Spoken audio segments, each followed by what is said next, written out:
Good morning and good afternoon and good evening. Welcome back to Chelsea Perspective. Welcome back to Chelsea Transfer Watch on a Chelsea Perspective. And I do hope everybody is doing well. And please do accept whatever greetings that I've offered to suit your time zone. I'm happy we are, I think this is a third episode of a Chelsea Transfer Watch on a Chelsea Perspective. And I do hope everybody is doing well. Today, we're going to talk about, compare the Jules Kounde deal and the Ousmane Dembele deal and try to figure out which one of them will be completed on time. Again, we'll talk about all the transfer rumors that have emerged of late, and again, we'll talk about all the issues that's in the media regarding our beloved club, Chelsea Football Club. So sit back, relax, and let's get into the show.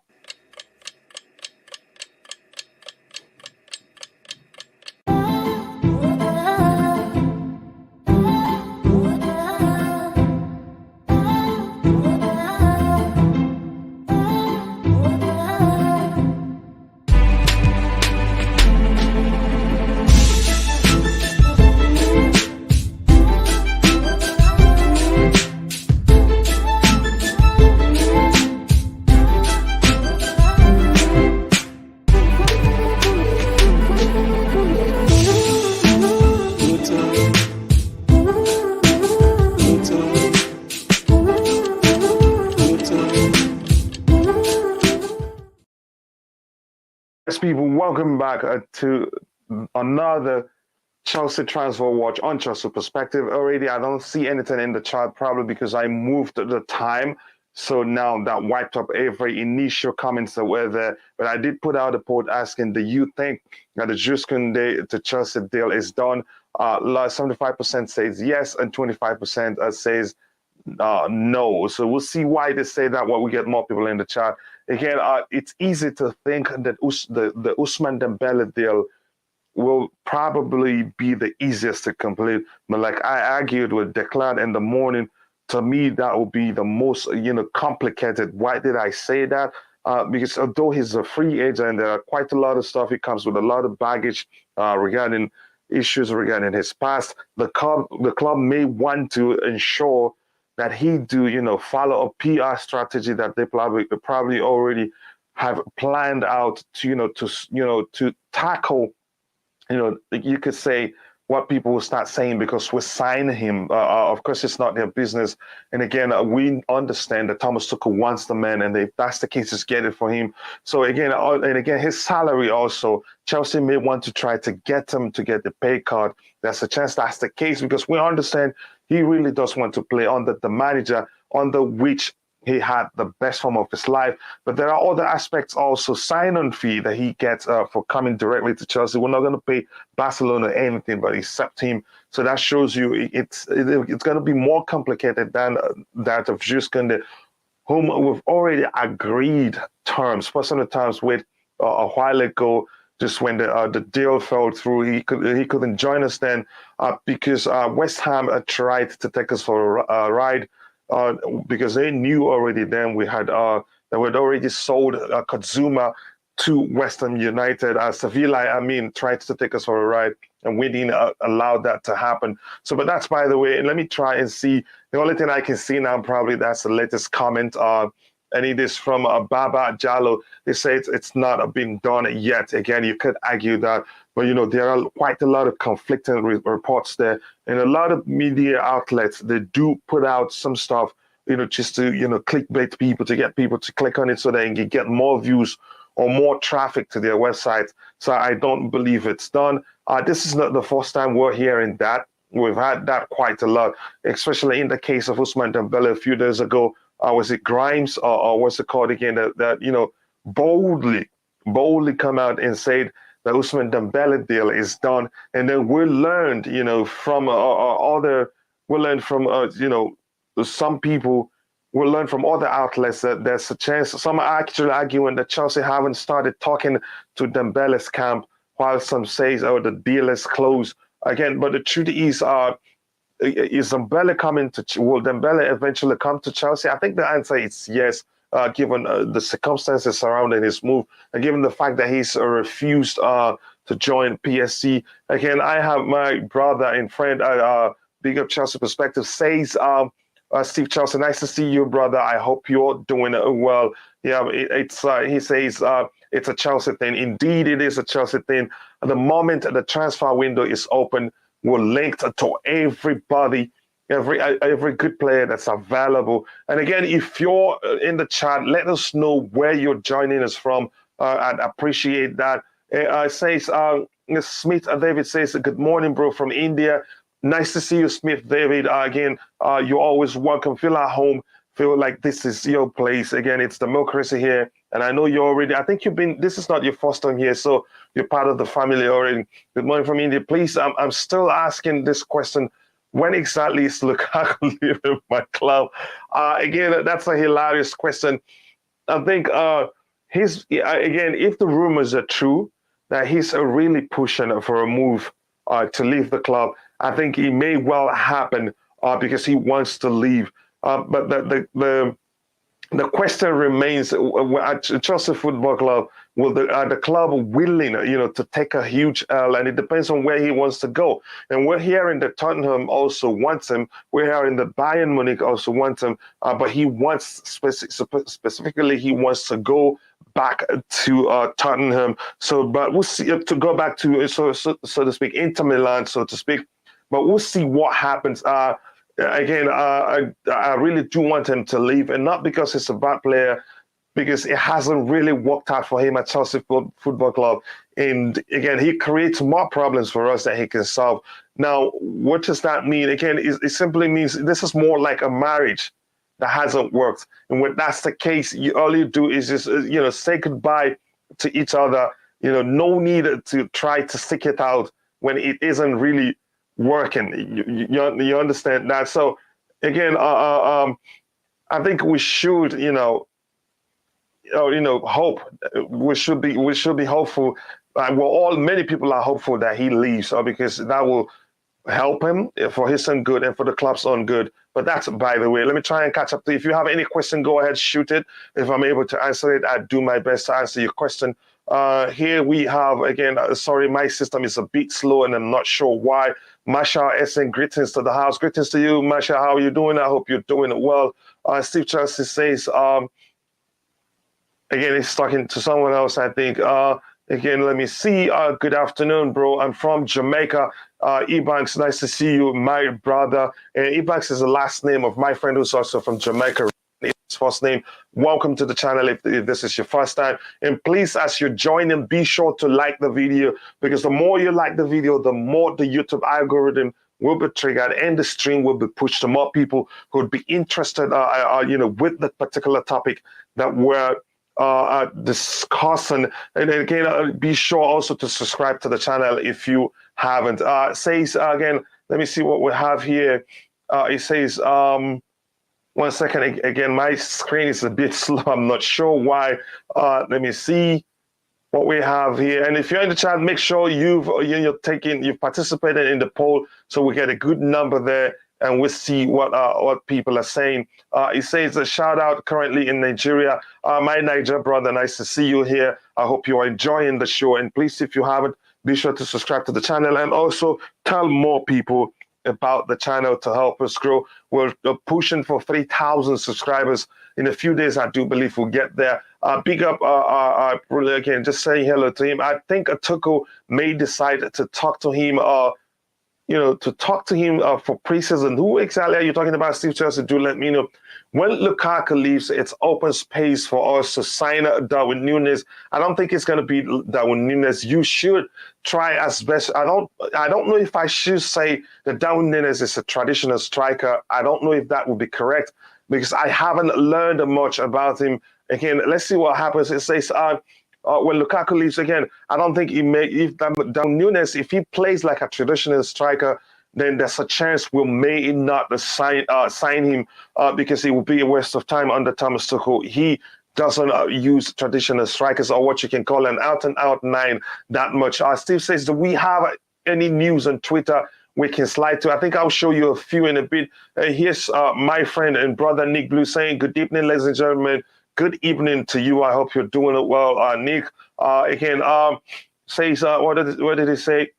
I would love us to sign Khalid Koulibaly. There's a chance that happens because currently the players who are being linked with, none of them are, you could say, are capable of, leading the back line in the absence of Thiago Silva. So it remains to be seen what happens. Again, it's still, I put this in slow mode so I'll be able to catch up with the chat, but let's see how soon I can. And this brother here says, 72 Facts says, hi, bro. Hi to you too. I hope you're doing well. And let me talk about this now. I wanted us to talk about it during the Blue Morning Show, but since Nick Blue, says something about it, I think we should talk about it. I'll be brief about it because I wanted to talk about it in detail during the Blue Morning Show. The truth is, I don't see this happening for obvious reasons. Liverpool are probably signing Pulisic because they understand what he's worth, his value on and off the pitch. So not really because he's going to be, a good replacement for Sane. Sane is a better player all around, if you want to argue that. I think they're trying to get him because they understand he's the face of football in the United States. But we get into that in detail tomorrow, and I'll explain why I don't think he's going to Liverpool. And if you listen to his interviews of late, he said like the new owners are good people, and that he's looking forward to the future at Chelsea, but he just wants to start more games. So we see what happens. He says, Steve Chelsea said he's talking about Lukaku. Okay. If Lukaku if he really is pushing to leave the club, then it'd be toxic to have him in the dressing room. Even during the preseason game, because he's pushed to leave the club, which means, clearly means he has no loyalty for the club. So leaving the club, for him to have pushed to leave the club, creates a problem in the dressing room, even between him and the manager, because he just simply says he never wanted to stay there. It says, Steve Chelsea says, smash the like button. I'm not sure why is this my system is acting like this, but I hope it stops. Says smash that like button. Yes, people smash that like button. And also here 75 Facts from 3. Pulisic, Havertz, Dembele. Pulisic stays for me. I understand the rumors. Liverpool may well be looking to see if Chelsea wants to sell him. At this point, I'd say they just are trying the waters. It's not like they're sure Chelsea would be willing to sell Christian Pulisic, and I do not believe the club would want to sell him at this point. It becomes as a risk, like True Blue, who's not here at this point, probably sleeping. I'm not sure. I would say, Christian Pulisic, if we lose him, it would be a mistake because his case is no different from the case of Ian Robben, who, when he was still with us, he gets injured easily. But after he left Chelsea for Real Madrid and then Bayern Munich, the rest is history. He became one of the best players in the world. So I don't think we should take the risk of letting Christian Pulisic leave. And here we have Nick Blue says, Ethan and Pardy showing maturity today. Congratulations to Wolves. I missed that game. And I'm hopefully, I hope Thomas Tuchel watched the game. He probably did because he knows he's our player. And again, he knows he's an international. So again, and he's capable of playing the center-back role. He's also capable of playing as a defensive midfielder. He can play in a couple of other positions, so I think we should keep him. Let me see what this brother says here. Sorry, my screen is still a bit slow, and I'm not sure why. For the DM position, we should move for Ibrahim Sangare. I think for me, for the DM position, I truly do prefer, what's his name? I prefer Bissouma. Because it's more, more like a box-to-box player who's able to fulfill the DM role, and also he can play as number 8 too. Half of the attackers need to leave. We need a fresh build that can fit a Tuchel system. Here's the thing about the call for everybody to leave. It is actually not that simple. Yeah, but why did I say that? That is because, first of all, we have a serious issue in the defensive department. So the club's priority will be to solve that problem. And it's not like I think we were not able to talk to too many players due to the restrictions in place. So now we just started talking to players. So there may not be time enough for us to solve the defensive issues and then start saying, okay, we're making a wholesome change in the attacking area. So it's not going to be that simple. We have quite a lot of players in the attacking area. So the club may decide, solve the defensive issue at first, and then before the January transfer window, do our research and figure out what players we need to bring in. So, and I don't think the club will be actually in a rush to do away with any attacking players, except if they're able to bring in reinforcements. Do I think given that there's the likelihood that we sign Ousmane Dembele, do I think some players will leave? There's a high chance that happens again. But we see what happened. And with that, I'm asking you, please, if you haven't, be sure again to like the video. The more you like the video, the more people will be able to reach. So if you haven't, please like the video and also do subscribe to the channel if you haven't. Fact 7 says Pulisic is best direct dribbler. He is one of the most direct players in our team. Again, he is just 21, and I think people seem to forget that 21 or 22. Even if it's 22, he's still very young. Again, he's still learning, whether you like it or not, no matter how good of a player he is. And I'd argue every day that he's actually a big young player, but most people don't see that.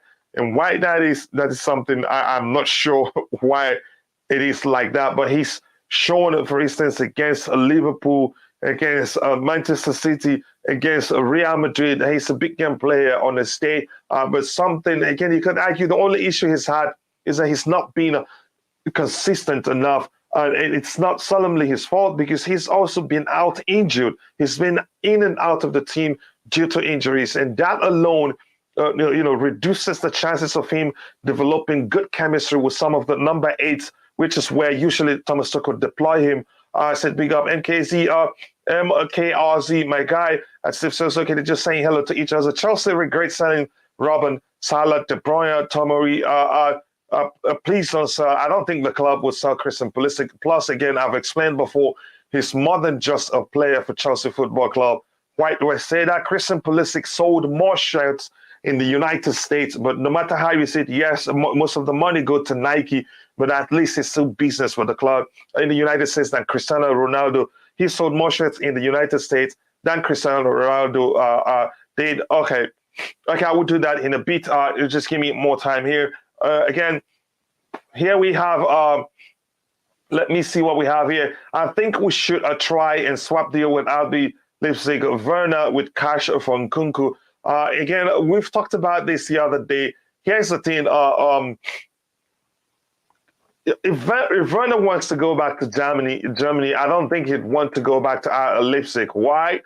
Because he'd be looking at Bayern Munich, given that Bayern also wanted to sign him, but it didn't work out. They wasted time, and he decided to come to Chelsea. But now they have Julian Nagelsmann, who was his manager at Leipzig, where you could say he had the form of his life. Now he's the Bayern Munich final manager, and he's made a comment also saying that Chelsea don't know how to use Timo Werner, which means if he gets the opportunity, to bring him back, he do that in a heartbeat. So but the question is, if we're gonna go try and get something from Bayern Munich, who would that be? They have Sergio Gnabry, who's refused to sign a new deal. They have Leroy Sané, and who else? I don't think there's anybody else. And I don't think these are the players. These players would want to come to Chelsea. Gnabry, I heard, prefers to go back to Arsenal than come to Chelsea Football Club.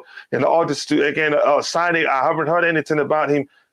Probably he isn't planning to leave the club. So, again, that's all, Bayern, that's what they have to offer us now. Again, let's see. Again, let me get through the chat again. We'll come back if you have any questions. I will try to answer it. Defense, Kounde, Koulibaly, Vadio, Bench, Colwell, Chalobah, and Silva. Again, here's one thing you haven't learned about Thomas Tuchel. Even when he has two players, of equal quality, of equal, skill set in a particular position, he usually has a preference. And as long as the preference is fit and ready to play, he will never look at the other player A perfect example is Eduardo Mendy and Kepa Arrizabalaga. Whenever Reece James is fit, he starts him for cup games where he feels like he has enough good players to win. Another example there, you could argue Thiago Silva, whenever he's fit and ready to go. Christensen, then, who you can argue is the closest thing to Thiago Silva in terms of leading the back three, hardly starts games except when Thiago Silva isn't fit or is being rested. So that's how he operates. Again, a Timo plus cash from Nkunku. It's a good idea, but let's see what happens. We don't need to sell Pulisic to Liverpool. If Liverpool needs Pulisic, they should also be willing to give us a side of Mane. And then you'd also ask yourself, is Mane willing to come to Chelsea Football Club? I don't think he'd do that, but that you never know until you try. That's just the truth. So let's give it a shot. Maybe he may well want to come to Chelsea Football Club, but like I said again, until you try, you never know. Or let me just say it this way: if you don't win, that is, if you don't buy tickets, you're never going to win the lottery. So let's see what happens right there. Again, let me move on here. Anything else? Like, in my screen is perfect now. Do we think Declan Rice is a realistic signing in this window? Maybe not in this window. Why isn't, again, I think, I don't know where the rumors that Thomas Tuchel wants him at Chelsea is coming from. I'm not sure where that is coming from. Again, I'd argue that tomorrow he's not really Thomas Tuchel's kind of player in terms of being able to progress the ball even when you're pressed aggressively. Again, that's my argument. Some people would argue otherwise. Some people will actually tell you he's one of the best in the world. Is he a good player? He's a fine player after all. But do I think Chelsea is a good fit for Chelsea? I don't think so. But then again, I am not the manager. The manager knows better. What he wants better than me. If he comes to Chelsea, I will support him. Will he do well? He will do well. I think if he plays for us, he'd be a leader in the middle area because he got some leadership qualities in him. I'd give that to him. But that's, by the way, says Sakogi Mont says, yeah, I think it couldn't have been done since last summer. No, you cannot say it was done last summer. What we were able to complete last summer with him was the negotiation, the personal terms. Had since we've since agreed the personal terms with him since was it last summer or I'm not sure what window it was, but the truth is, because we sold Kotzuma to West Ham United thinking we're going to complete the signing of Jules Kounde, and then Sevilla realized that we had already sold Kotzuma to West Ham United. Now they thought they'd take us for a ride. Then they started asking more than we had already agreed, and Marina didn't allow them to take us for a ride. The deal then fell through. But he is determined he's since been determined to join us. He wasn't happy. I think he left their camp at one time, and he made his dissent.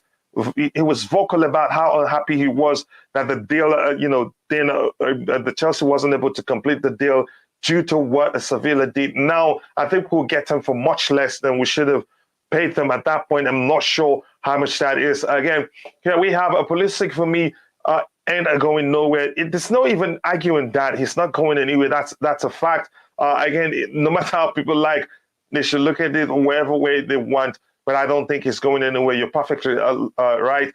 He's too young to be sold. That's the truth, which means he needs time. Again, plus he's not been He's not been lucky with injuries, but I think he hasn't gotten injured for a while. Maybe he's found a way to manage his fitness and stay fit all the time. He's an American icon, and especially now we have an American owners. Ziyech, Timber, and Lukaku rather leaves. Again, I'd rather Ziyech stay to. Lukaku leave at this point. Here's the thing about, I think you're seeing things from a business perspective, and it's something I already talked about that I feel like I think we're better off discussing that tomorrow. It's a topic that I've already planned for us to talk during the Blue Morning Show. I wouldn't like to go into it that much. Steve Jesse, yes, I agree. This is just a conversation between the two people there. It says, I think we should assign a center-back. Vadio Salai sounds Koulibaly. Again, here's the thing. Wasn't there a time, there were rumors that we already completed the signing of Zalai, then the only thing that was left is just for him to join us. Now, I don't know. We'll find out. This is the window to find out if that was the truth or if people were lying. I'm not sure what happened then, but I think and I think we're not going to sign too many centre backs. I think we will sign 2, and I think we'll add Levi Colwill to the list, and I think maybe Ampadu could be added to the list. And then remember, we still have what's his name again, Trevor Chalobah. But we'll see what happens the way the club approaches it. Says Tuchel should have a mind to attack. He should let players in their preferred positions. I get your. I understand. No name, you did it in a perfect way. And again, I get your argument, but I'd argue it's best, if it hasn't worked out, let the players go, because Thomas Tuchel has shown how stubborn he can be. And he's argued, he said he's not going to change the system to accommodate a single player. So if it's not working for them, just let them go. It is that simple. So I'm not in support of any player staying, hoping that he changes the system.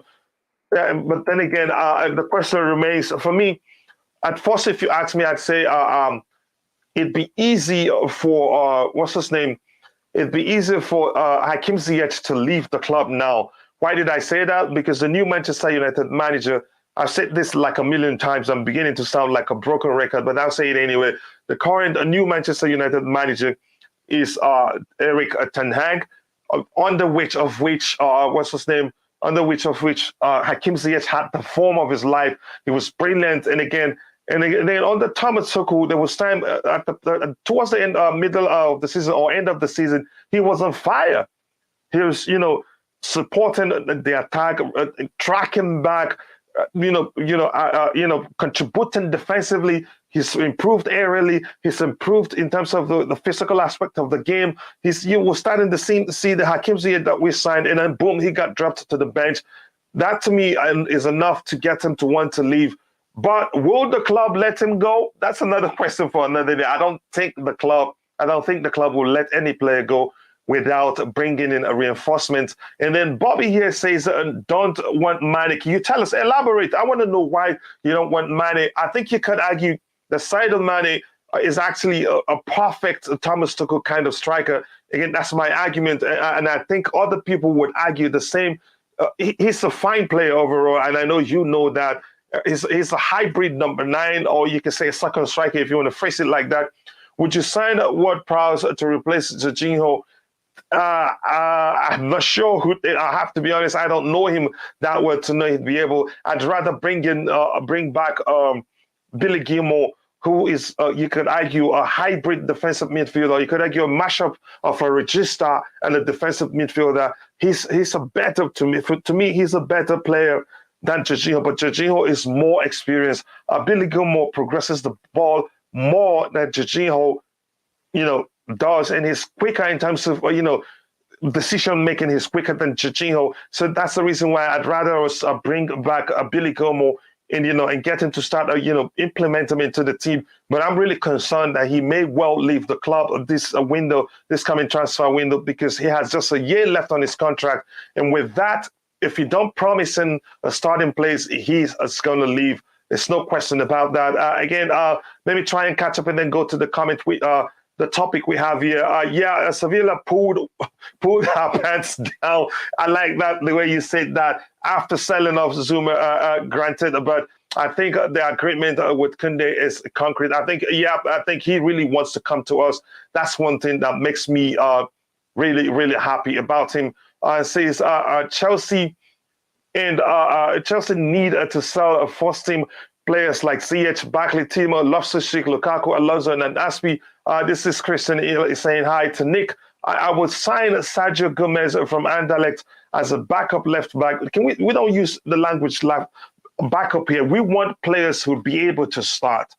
Why do I say that? Again, I'm going to keep preaching it on all, because while the family here, until every subscriber on Chelsea Perspective learns not to say that. The reason I've been saying that is this, again, because we had a backup. We didn't have a starter that would match, the performance of Ben Chilwell. When Ben Chilwell got injured, we suffered. because we had backup also in the on the right wing back in the right wing back position, not that cannot equal the skill set of the performances of Reece James. When Reece James got injured, we suffered the same thing. We had the same issues in the midfield area. So that's why I don't advocate for the club to go for what you guys or what some people call backups. I want the club to sign starting players who are able to start whenever any starting player gets injured. They come in and do a good enough job that you can say we have a two 11s that's capable of winning the league, and not 1 11 that's capable of winning the league. The others will be nonsense. Ikenna, Jeremiah Okolie, nice to see you here. And with that, I want to ask you, please, if you haven't, be sure to like the video. We have just 28 likes.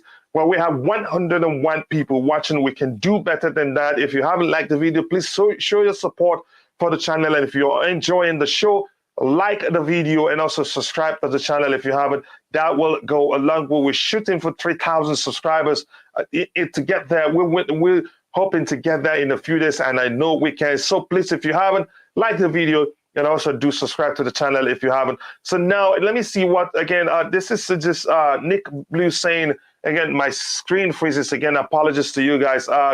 Nick Blue here says, he says, big up Christian Ikeneri. Yep, Ikeneri is it's a Nigerian name. I recognize that from my tribe, actually. But let me see what we have here. This is just, again, my screen is acting up. Apologies for that. Just saying hello to each other. And again, no, Uncle Ben, arise. Nico, be fair to the guy. He's a fine player after all. And again, here I have...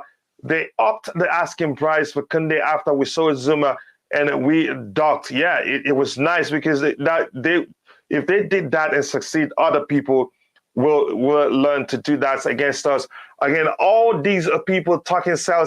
Yeah, it's exactly. It sounds easy to them. That's funny again, and that I know True Blue will pick a fight for that.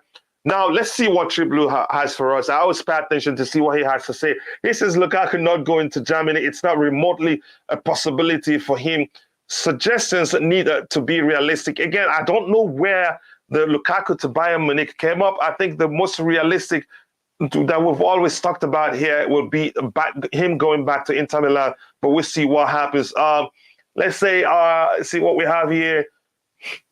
Let's see what we have here. Sergio Gomez can be the starting left back. We'll see that. If that's the case, let's see. A big up to True Blue and Bobby. Yes, a big up to you guys. I see Nick is saying hi to you guys, and I'll share the link as soon as possible. I says absolutely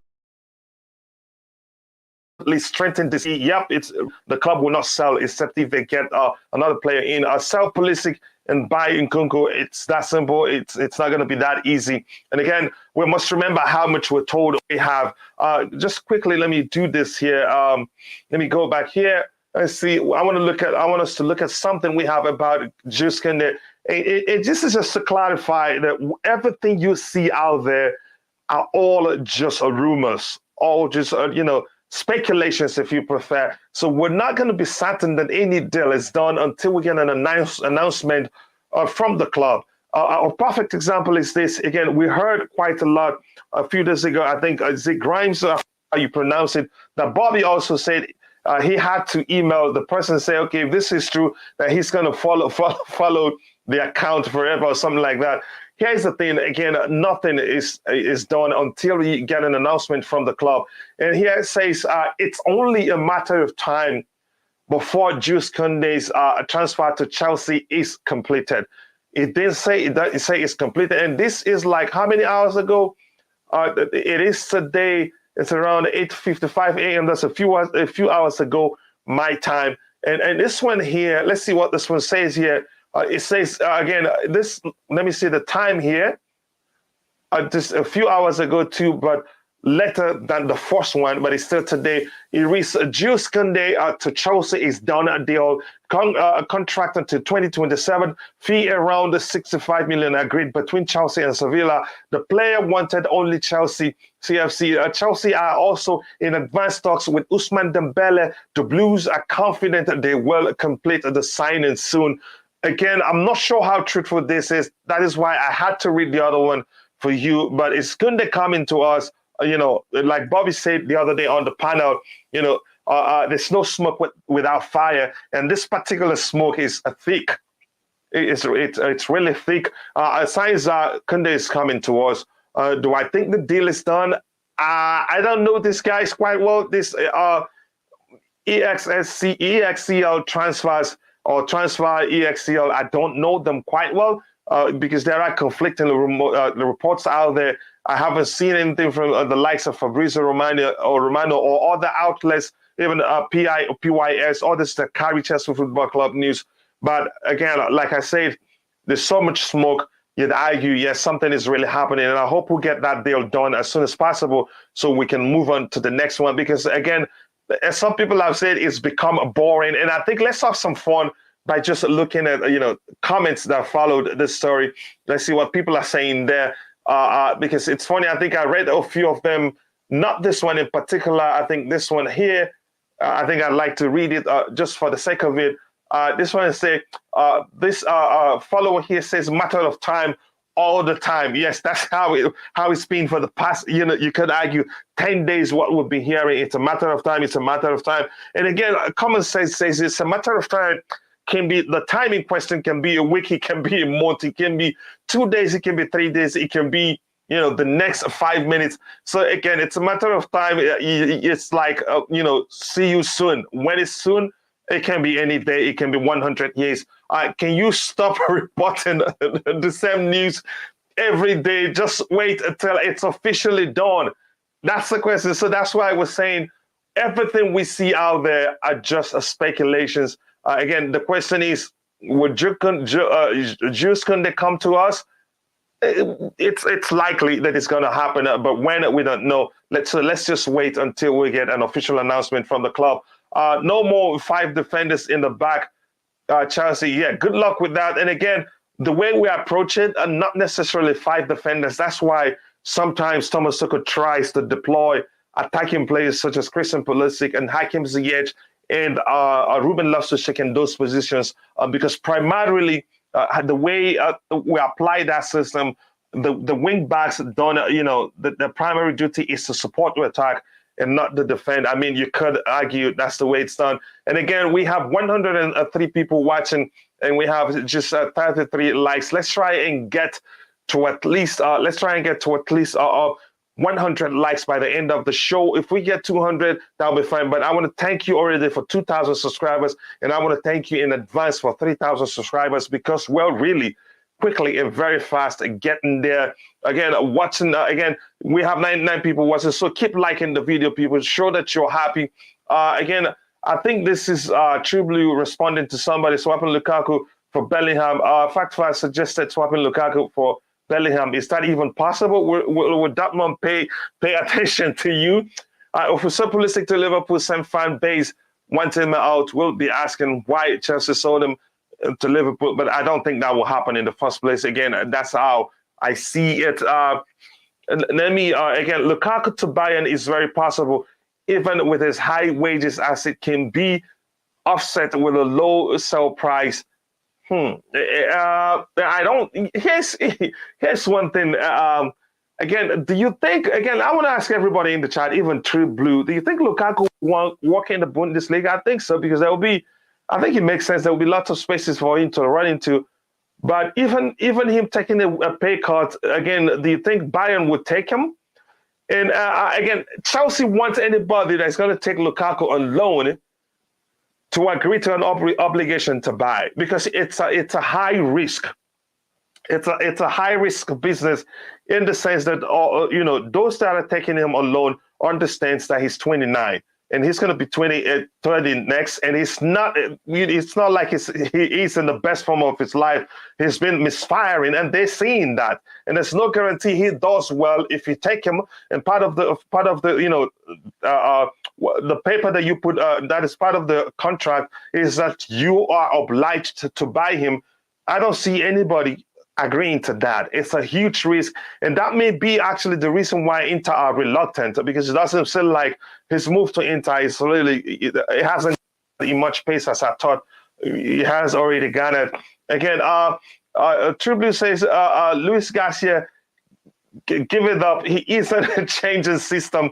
I knew you would take up that fight for me. Thank you. I appreciate that. I cannot alone handle all this. Says here, Tribly says, Bobby says, starting 10th, on June 10th, we will start to see Chelsea FC true intentions in the transfer market. Yep, I think that will be clear because everything they're doing now, probably they're doing under the radar. Says, I think Kounde will be announced in the next 48 hours, possibly, says Jack Latimo. Again, I hope that happens, Jack. And Jack, by the way, I think this is the first time I'm seeing you here. Welcome to the channel. Feel at home. Welcome to the Chelsea Perspective family. Says we should sell Lukaku and buy Gilmour from PSG. I'm not sure who that is, and I don't know how good it is. Again, this is Chelsea, and we see everybody suggesting everyone else, to be part of the whole thing. And Lukaku, again, I wouldn't call him that. No, that's not fair, Smith David. Again, is he a good player? Yes, he is. Has he been truthful about his loyalty to the club?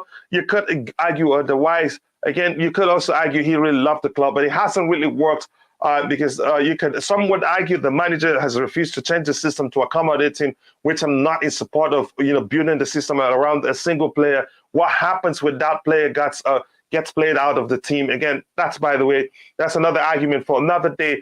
It says Chelsea have been procrastinating. They're not procrastinating anything.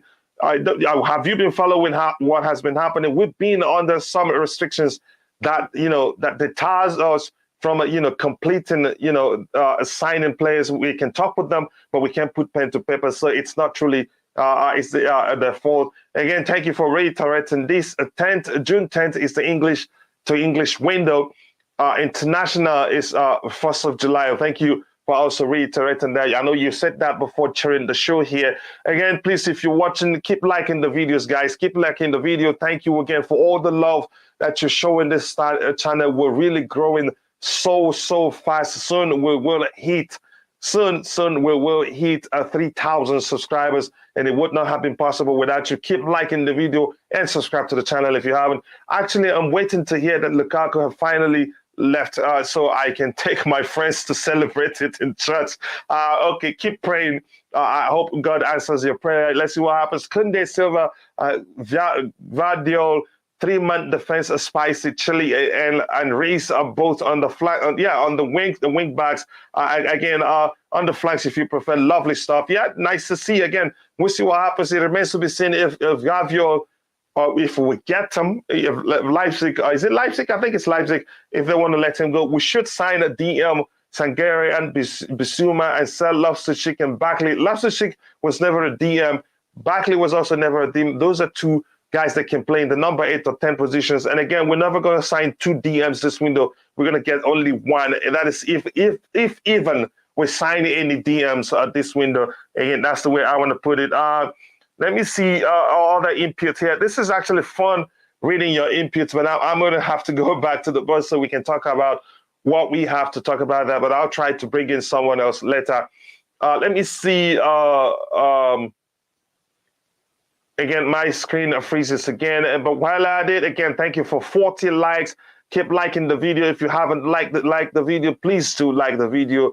Again, I appreciate all your support. The more you like the video, the more the YouTube algorithm will be triggered, and more people will be. The stream will be pushed to more people who would be interested in this particular topic.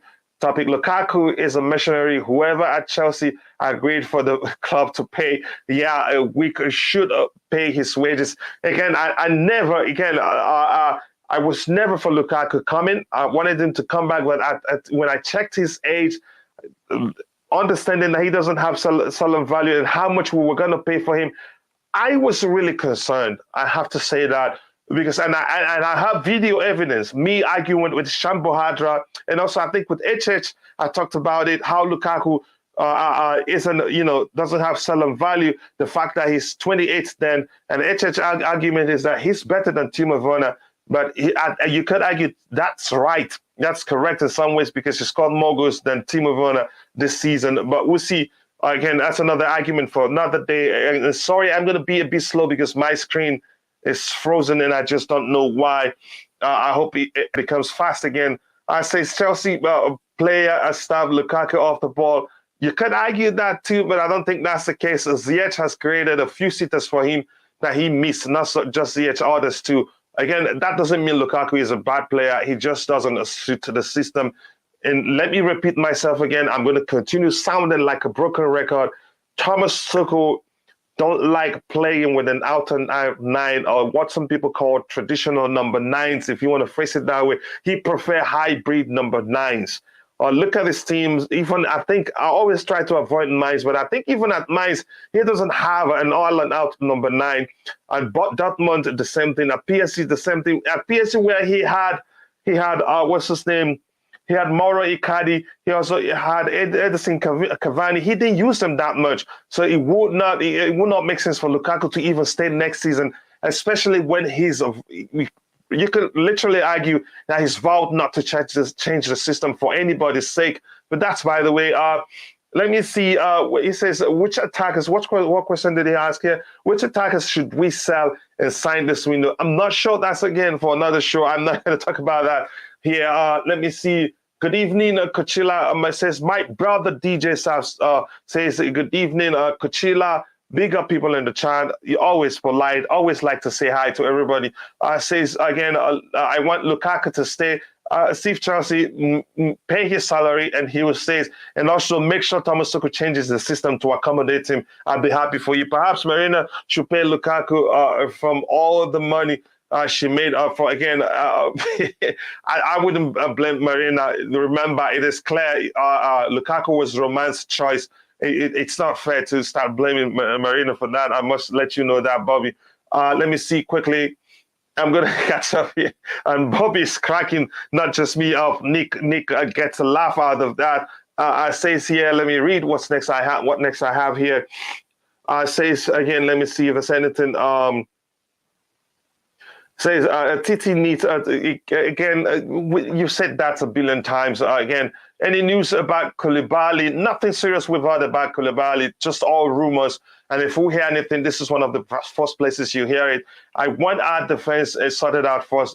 The club ain't stupid. That must be their priority right now. Let me see what True Blue says here. True Blue says, as I stated, some clubs are holding back due to international assignments to make sure players come through uninjured. That makes sense, because you don't want to pay millions and millions of dollars for a player only for them to come back to you with their leg broken. You have to keep them. You have to keep them, and that's the thing. You will not, you're not going to say, okay, this player is now injured, please give me my money back. It doesn't work that way. So I'm going to try and share the link with Nick as he requests us to see if he has time to join us. And here's my brother, Blue Evening Coach. Yeah, Blue Evening indeed. Maybe we'll have a show called Blue Evening. That may well be the case. The Other Time podcast. Again, I really want to come onto your podcast, and I think you had a show that I missed. Apologies, that's probably because during the day I sleep after the Blue Money show. This comment by Trubly is hilarious, and I think I fully understand what he means. Again, let me see. That's hilarious. Steve Chelsea, I always back to Lukaku. Nick backed him a lot. Nick, even at the time, was more like Lukaku's lawyer, but Nick has given up. I think that's just the truth. It is best for him to leave, best for the club for him to leave too. I think for his own sake, I think that's the best way to say it. Again, people, we have 45 likes while we have 114 people watching. Obviously, we can do better than that. Let's try and beef up the like to at least 100 likes. At least 100 likes. Like the video if you haven't. Help us. Show that you're happy. Show that you're happy that our club, we came through one of the worst, periods of our beloved clubs, and we're here. We're probably even better and stronger. So show that you're happy by liking the video to help us reach more people, and also subscribe to the channel if you haven't. Again, let me see what else I have here. Says, I think I'm going to skip the chats. I want to come back to talk about other things we have to talk about. Tuchel would move from back three. I will be shocked if next season we have a switch to a back four. I've tried to argue he likes to utilize James and Chilwell as roaming wing backs. I think he does that a lot. Again, I tried to argue that he may well change the system, but True Blue thinks it will not happen because he openly said he won't. But Tuchel is known to actually switch up formations, play multiple formations during a single game. It remains to be seen if he does that at Chelsea, because the reason he may have been, he may not have, opted, to try out other formation may well come down to the personnel he has, available to him. Again, let's see what happens next season. The time will tell. But there's a chance he doesn't. He will not change the system. Says, big up, my brother Mikael. Again, I love seeing you here. I know you're very busy. Thank you for finding the time to join. Again, let me see who else. What else can we see here? Says, first visual says we need us to strengthen the defense. Again, if the club or whoever that's responsible, if that person is stupid, let's see them do otherwise. The priority is obviously will be the defensive area, because we're losing about 4 players there. Marcos Alonso will be going to Barcelona. The deals may well fall through, given that Barcelona is they have under a serious financial predicament, if you want to phrase it that way. Rudiger has left us. Andreas Christensen may still leave, or may still end up not going to Barcelona, given the issue they have. And Cesar Azpilicueta may also leave, at least 4 of them. Things has actually gotten so bad for Barcelona. I think, I don't know if I'll still find I think Mikhail shared a tweet with me that they even listen the arena for weddings to get more money, and asking players to take 50% wedge cut or something like that. That's how bad it is with them. So that begs the question whether they'd be able to sign all these players that are lining up. Okay, True Blue has talked about it. He says, okay, they sell Dest, they sell Neto, which is the goalkeeper. I think he mentioned Dembele is leaving, and that's quite a lot of money off their wage or their wage bill. Again, they may get some money out of those to be able to get in the players they want. And with that, please, I want to ask you again, keep liking the video. I'm not sure what happened. We had 50 plus. Now it's just 49. Again, if you're happy, if you're enjoying the show, please do like the video. And if you have any questions, shoot the question, and I will try to, respond as much as I can. Please keep liking the video. I don't think Lewandowski wants to spend the last year of his career in the EPL. It's physical here. It would be nice, though. That's another argument that people don't realize, whether he'd be able to cope with the Premier League. We don't know. That's a different question to answer another day until he comes. And again, some people calling for Chelsea to sign him. The question, I know Nick Blue the most. The question I ask, how well does he press? Because Thomas Tuchel wants his number 9s, whether hybrid or whether traditional, to press. And when you don't, that becomes an issue for us, given the way we like to play. So that begs the question whether he will really work for us if we sign him. Again, some people are looking beyond these factors, most especially what Smith David talked about. The Premier League is physical. It's more, that is, the pace is different. It's one of the most difficult leagues in the world. So how is he going to cope? It's not like it's a defensive department where you don't need to run too much. If you are intelligent enough, you should still be playing quite well. And Thiago Silva being a prime example, it's just about him being able to read the game, be at the right place at the right time. But the attacking area, Thomas Tuchel wouldn't want an attacker that cannot press and press very well. Again, that's what I think is that's my opinion. Again, if he wants him, I'd be surprised. And I'd ask the question, why do we want him? And there's an argument, I think it was LSC and Bobby made on this panel the other day. Lewandowski, since he's bent on joining Barcelona, since Robert Lewandowski is all bent on joining Barcelona, if he misses out on joining Barcelona, he's even willing to wait for them. And then he comes to Chelsea Football Club, then he's coming for money for Chelsea, because he's always wanted Barcelona and not Chelsea. So we must also consider that argument. Let me see what Steve Chelsea says here. He says, I still ask why Lukaku had 15 goals with no playing time, 10 minutes on the pitch. Still our fan base want him to go. because we expected him to score more goals, and because he himself, if you ask him, he'd agree things haven't really worked out. Haven't really worked out well for him. It's that simple. He's the highest goal scorer, but he should have scored even more. That's the thing, and it's not entirely his fault. I must say that also. It says Ampadu could be the direct replacement for Christensen. That's a chance. That is, if Thomas Tuchel could trust him. That remains to be seen if he'll trust the youth. We don't know, but we'll see what happens. I think I'm just going to bring in anybody that wants to come onto the panel once we hit the 1 hour, 5 minutes mark or into 1 hour mark. Again, let me see if there's anything else to right here. 100% agree with you. Thai Talk CFC, my brother from another mother, holla. Como estas mis Chelsea fans? He's probably speaking Spanish, but you have to translate that or I'll fight with you when I see you, Thai. But then again, if you haven't, please do find time to go and subscribe to Thai Talk's YouTube channel. Great content. And again, he's growing. He's hit 200 subscribers, but we can help him, grow even bigger. Here we have, let me see what we have there. Thank you very much, Real Gems. I appreciate that. Thank you for saying you like my content. I appreciate that support quite well. Thank you very much for interacting with the again. Says I want a Chelsea to sign Kounde, Vardiol, Sangare. I'm sure Sosa, Dest, Dembele, and Nkunku. Bring Gallagher back from alone. I think you might want to add more to the list. I think I've sent you guys. I think I've sent you guys the link, but you can join. That's some list you got there. Let me see again. It's very slow. You forgot the young Cucurella. Oh, tell me how I forgot about that, brother. I want to know. Please correct me. I'm not sure where I missed him, so I'm only human. I can speak Chinese. Amigolo.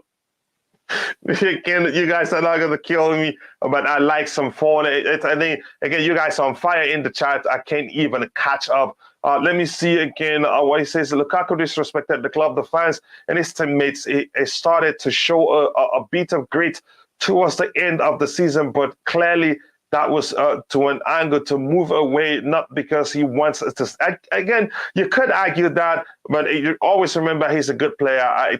Things hasn't really worked out for him. Haven't really worked out for him at Chelsea. You could argue it's a marriage made in hell. The best thing for both parties would be just to part ways for his own good and for the good of the club. Again, it hasn't really worked. Let me see here. I think at this moment, I'm just going to go share the link to those that want to join me on the panel. Okay, still have 3 minutes more before I get to the time I said I want people to join me, 1 hour plus. Let me see anything here. This is just still about Lukaku. He doesn't want us. It's time. It's simple. Yeah, he doesn't want us. If the rumors are true, that he's really pushing for a move out of the club. But there's something I'm confused about. Lawyers are usually involved when players are talking to other clubs for a move. So I'm not sure why it's a story that he hired lawyers to do so. So again, maybe it's something I don't understand. Again, 1 second, people. Okay, I'll send the links to people that are asking about. It says yes. Let me see. Let me get back. Try and reach these people again. I want to thank you all. You guys are absolute legend. Right now we have 54 likes and we have 104 people watching. So people, if you haven't, take a second to like the video and also subscribe to the channel if you haven't. Please, that will go a long way because it will help the channel grow. Let me see how quickly again. Every time I try to open another window, my screen freezes. I think I'm better off using the iPad to send the link. Let me see. I think that will work. So the Lukaku story, again, I hate talking about it, but given the situation we found ourselves in, it is really, really, really very difficult to talk about Chelsea Football Club and not talk about Romelu Lukaku. It's not even remotely possible until he leaves, and you could argue that will be the case for a pretty, pretty long time. And not sure, again, my screen continues to freeze. Lots of equipment installed, and that has become very, very problematic. I just don't know how I'm going to solve it. And I hope you guys can still hear me. There's no way to tell because my screen is frozen. If you're in the chat, let me know if you can still hear me. Okay, thank you. It looks like you guys can still hear me. Let me try and share the links. The link with those that asked for it. I'm gonna go find it here. I think it's this one here. Let me see. I'm gonna copy the link and share it with some people here. So again, I'm gonna check the poll I had out there, and I wanted to ask the chat another question, so I'll put it out there in a bit. Let me see here. This one. Where is Nick Blue? Let me find Nick Blue and send him the link. Ty, I think I already sent you the link. Please do check. Nick Blue, there you go. There you go. Here's the link for you, Nick Blue. These are the 3 people I've sent the link so far. Again, if you have time, do jump on. That would be nice. Again, my screen is really, really, frozen. I just don't know why. It's a brand new computer. Maybe I have something the wrong way. Every now and then I lose, the microphone connection, and people in the chat can now hear me. Again, we have 57 likes, and we're really shooting for 100 likes by the end of the show, and we can do that. So please, if you haven't, do like the video and also subscribe to the channel if you haven't. So now I want to welcome my brothers, DJ Sab and Nick Blue. Welcome to the panel, my people. How are you guys doing? Yeah, hey, good evening, Cucurella. Big up, Nick. Big up everyone in the comments. Hi, Sav. Brilliant.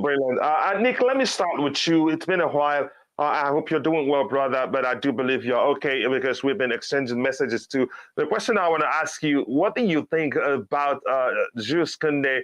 Again, I don't know, even you, brother DJ, do you know this account? Again, let it open in a bit. Not this one here. This one says it's only a matter of time, and the responses here are very hilarious. This follow here says matter of time all the time. Again, that's 4 hours ago. Can you stop reporting the same news every day? Because we've been hearing it's a matter of time. It's a matter of time for the past, 10 days or so. Even reply with an emoji like, "What the heck are you talking about?" And this follower here says this transfer starts getting boring. It has, because the same story every day. Then here is this user here. Says EX a CEO transfer, says Jules Kounde to Chelsea is done deal, contract until 2027, a fee around 65 million agreed between Chelsea and Sevilla. The player wanted only Chelsea. Chelsea are also in advanced talks with Ousmane Dembele. Do you know this account? It looks like a pretty much new account, because such news is getting just 8 likes and 3 retweets. Your thoughts on this, Nick? Did we lose Nick? Okay, he's probably trying to unmute his phone right now. Okay, Nick, go ahead. Yeah, your thoughts. Yeah, look, Kounde, not just Kounde and Dembele, they're done. They're going to come. But Kounde, we have to wait for Sevilla to sort something out. I think that's all. It's not the 10th yet anyway. This coming week, I think we should we're going to hear he's there. And Dembele too. These two are more or less certain they're going to come. Their clubs are taking, it takes a little bit of time to sort the deal out, probably. Yeah, but, I'm sure they're coming.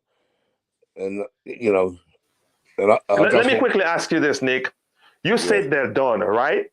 Yes. So what's the holdup? I think the club. Let me know if the club cannot say anything until the window opens. But we should at least be able to get some serious confirmation from some of the outlets we follow, saying that the deal has been completed. But that hasn't happened. Yeah, because they can't say yet. Because I think it's something to do with Sevilla. We have to wait for them or something like that. Someone was telling me. I'm not sure why we have to wait, but I think it's Sevilla, not Chelsea. Chelsea, as soon as they will know, I'm sure they will announce it. That's I don't have any. I'm not worried about these two because they're coming. You're never worried? No, never, because I know they're coming. Like I knew about the Ricketts. I know about these two. I told you, I have sources, real sources, not like CFC Steven, who's a fraud, and he proved it to me. You don't have to. You don't have to. It's okay, Nick. You don't have to calm down. Yeah, calm but down, I have brother. to say that when things You don't know what he said. That's why. Calm down. We'll talk about that in private. Calm down. Calm down. No need. You're on the panel. I know you're better than that. Even if you say some nonsense. I don't want to talk about it, but when people say things, you know, you have to say it back. But you didn't. I was waiting for you to text me. You didn't. So I'll say how it is. Okay. Okay. Maybe you tell me later what he said because I didn't know you were fighting with him. That's the truth. I didn't know. Well, he fought with himself. That's all right. Language. Okay, let's move on, Nick. Let's move on. We're not here to talk about him. We're not supposed to let him take our time. Coming to you, DJ. Please let us know, what do you think about the Jules Kounde story? And I think you probably don't recognize the other account that's saying that the deal is done. No, no. I'll be honest with you. It's the first time I've never come across that before.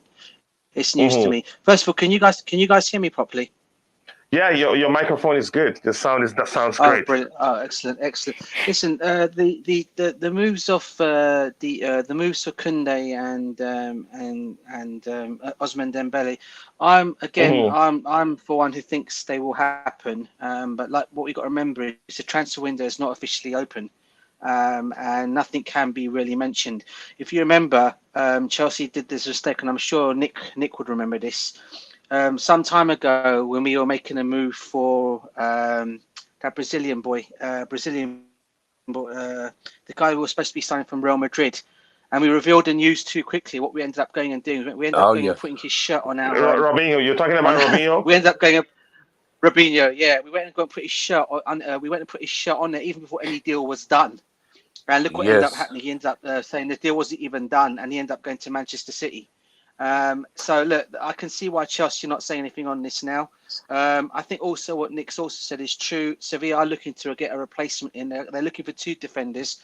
I do believe there is a defender there. There is a defender they're looking at. I think there's a defender in Milan they're looking at. I don't know who it is. I think it's the one beginning with R. Chelsea were chasing him last season. Is it Rung? Yeah, I think he's the one anyway. That's one of the reasons why nothing can be mentioned on this. I do believe this. Sorry, Sam. Yeah, that's what I wanted to say. I forgot. That's why Sevilla are waiting. That's why we have to wait. That's what I was told. Yeah. Same thing. Same here, bro. So did you say from Inter Milan? No, AC Milan. But I don't know how true that again. Is it? Are you talking about Theo Hernandez? No. Is it Hernandez? Is it No, it's Ramanelli. I can't pronounce. I know Chelsea. Ragmonore. I forget. It's a difficult one to pronounce. Yeah, Ragmonore or something like that. I think there's interest in him, and I think they're waiting on that one first. So, but as I said, there's nothing on. Nothing will be done with the Kounde and the what do you call it, the Dembele job, the news as yet, until officially the transfer window's open and those deals get put over the line. But as I said, they will happen, but I don't know when they will happen. But they'll be happening at some point, though, I'm sure. Yeah, I think the truth is the 2 players again are the most 2 of the most likely first 2 signings for Chelsea Football Club for obvious reasons, because we're able to read into the whole situation, look at factors there are factors surrounding the talks and everything that's making it clear to us those 2 are coming to us. If anything changes, I'd be surprised. So what I learned, if I understand you correctly, DJ, we just don't want to, I don't think, it's not like there's a rule that says you don't talk about that you've completed the signing of a player, even if you've done so. Please try again. Is that the case? No rule, but you're just being careful because you don't want to. Yeah, I don't want to say much on it, no, because I really shouldn't be saying much on it. That's what I'm trying to understand. It's not like there's a rule in place for that. Yep. It's just the club, maybe the clubs are being careful. Yeah. Okay, thank you very much for answering that. Correct. I'm going to come to you, Nick, and maybe I want to start a fight with you, if you want to say it that way. What I want to ask you is this, Nick. Nick, are you there?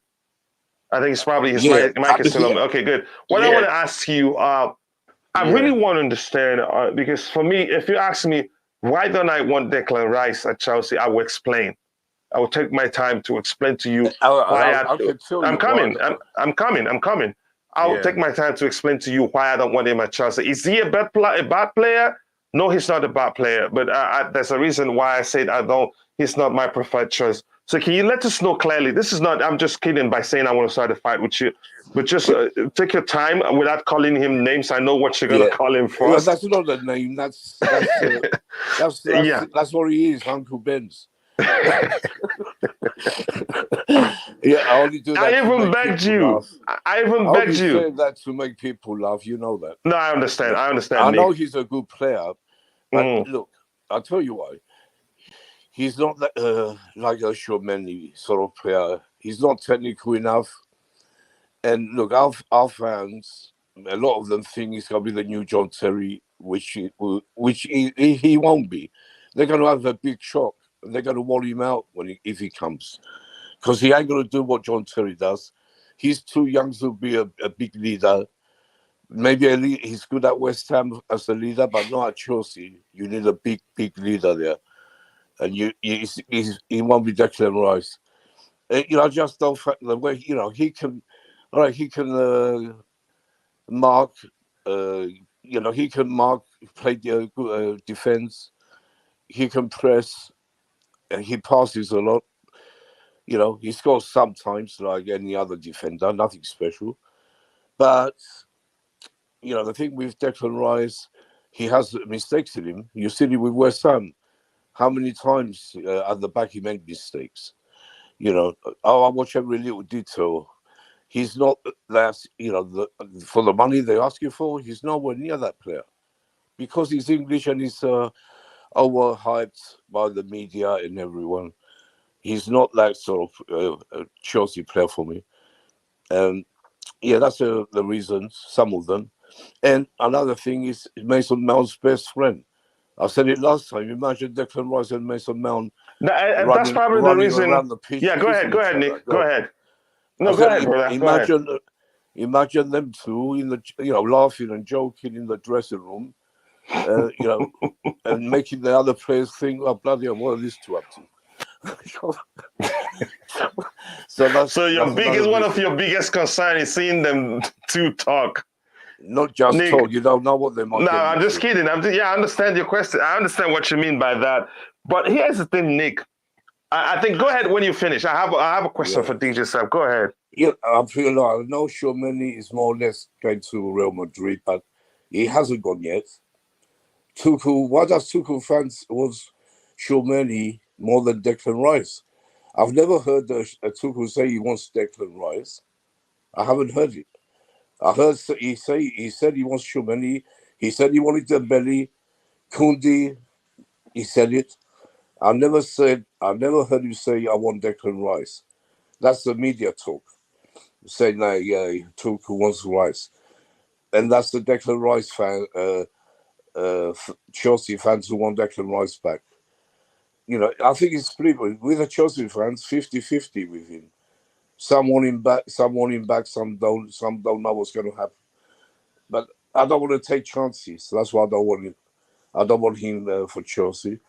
He's not that technical. He's not a sort of player for Tuchel's way of play. Anyway, if Tuchel's going to play that system, you can't have Declan Rice in there. That's another thing.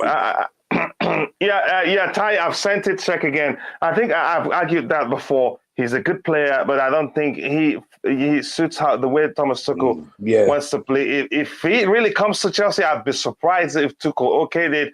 Mikhail here says, I heard transfer season will open on June 10th for English transfer only and July 1st for international transfers. Yes, I agree, but I'm not sure here whether, as usual, you being sarcastic here. I said, okay, what are you guys really talking about here?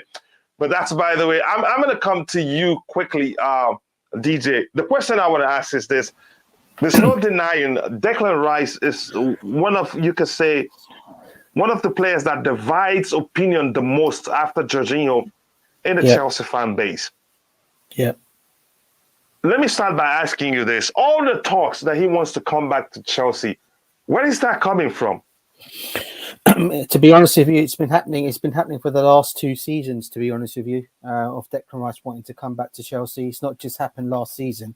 It's been happening for the last couple of seasons, ever since he actually left Chelsea. Obviously, as you know, he was playing in our under 14s team. He never ever got a chance to actually get the opportunity to play there, and in the end, he ended up leaving altogether. But he always maintained that he wanted to always come back to Chelsea at some point in his career, and play for the club that he loves, as he says he loves. But I'm like Nick Blue. Listen, I've got nothing against Declan Rice yet at all. I think he's a great player. I think he'll be a very good player if we were to sign him.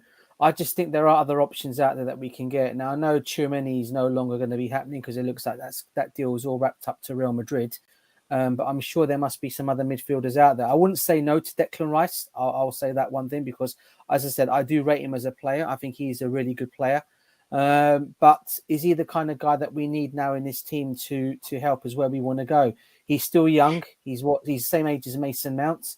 So for me, you know, you want to bring someone with experience in there. And obviously we've got Kante. There's obviously talk of Jorginho possibly leaving to go back to Italy. So for me, you would need to bring someone in. And now I know people have been going, oh, well, Tchouameni, well, he's not exactly an experienced player. He might not be an experienced player, but what I like, what Tchouameni does and gives is he's a bit of a versatile midfielder. He can play as a holding midfielder.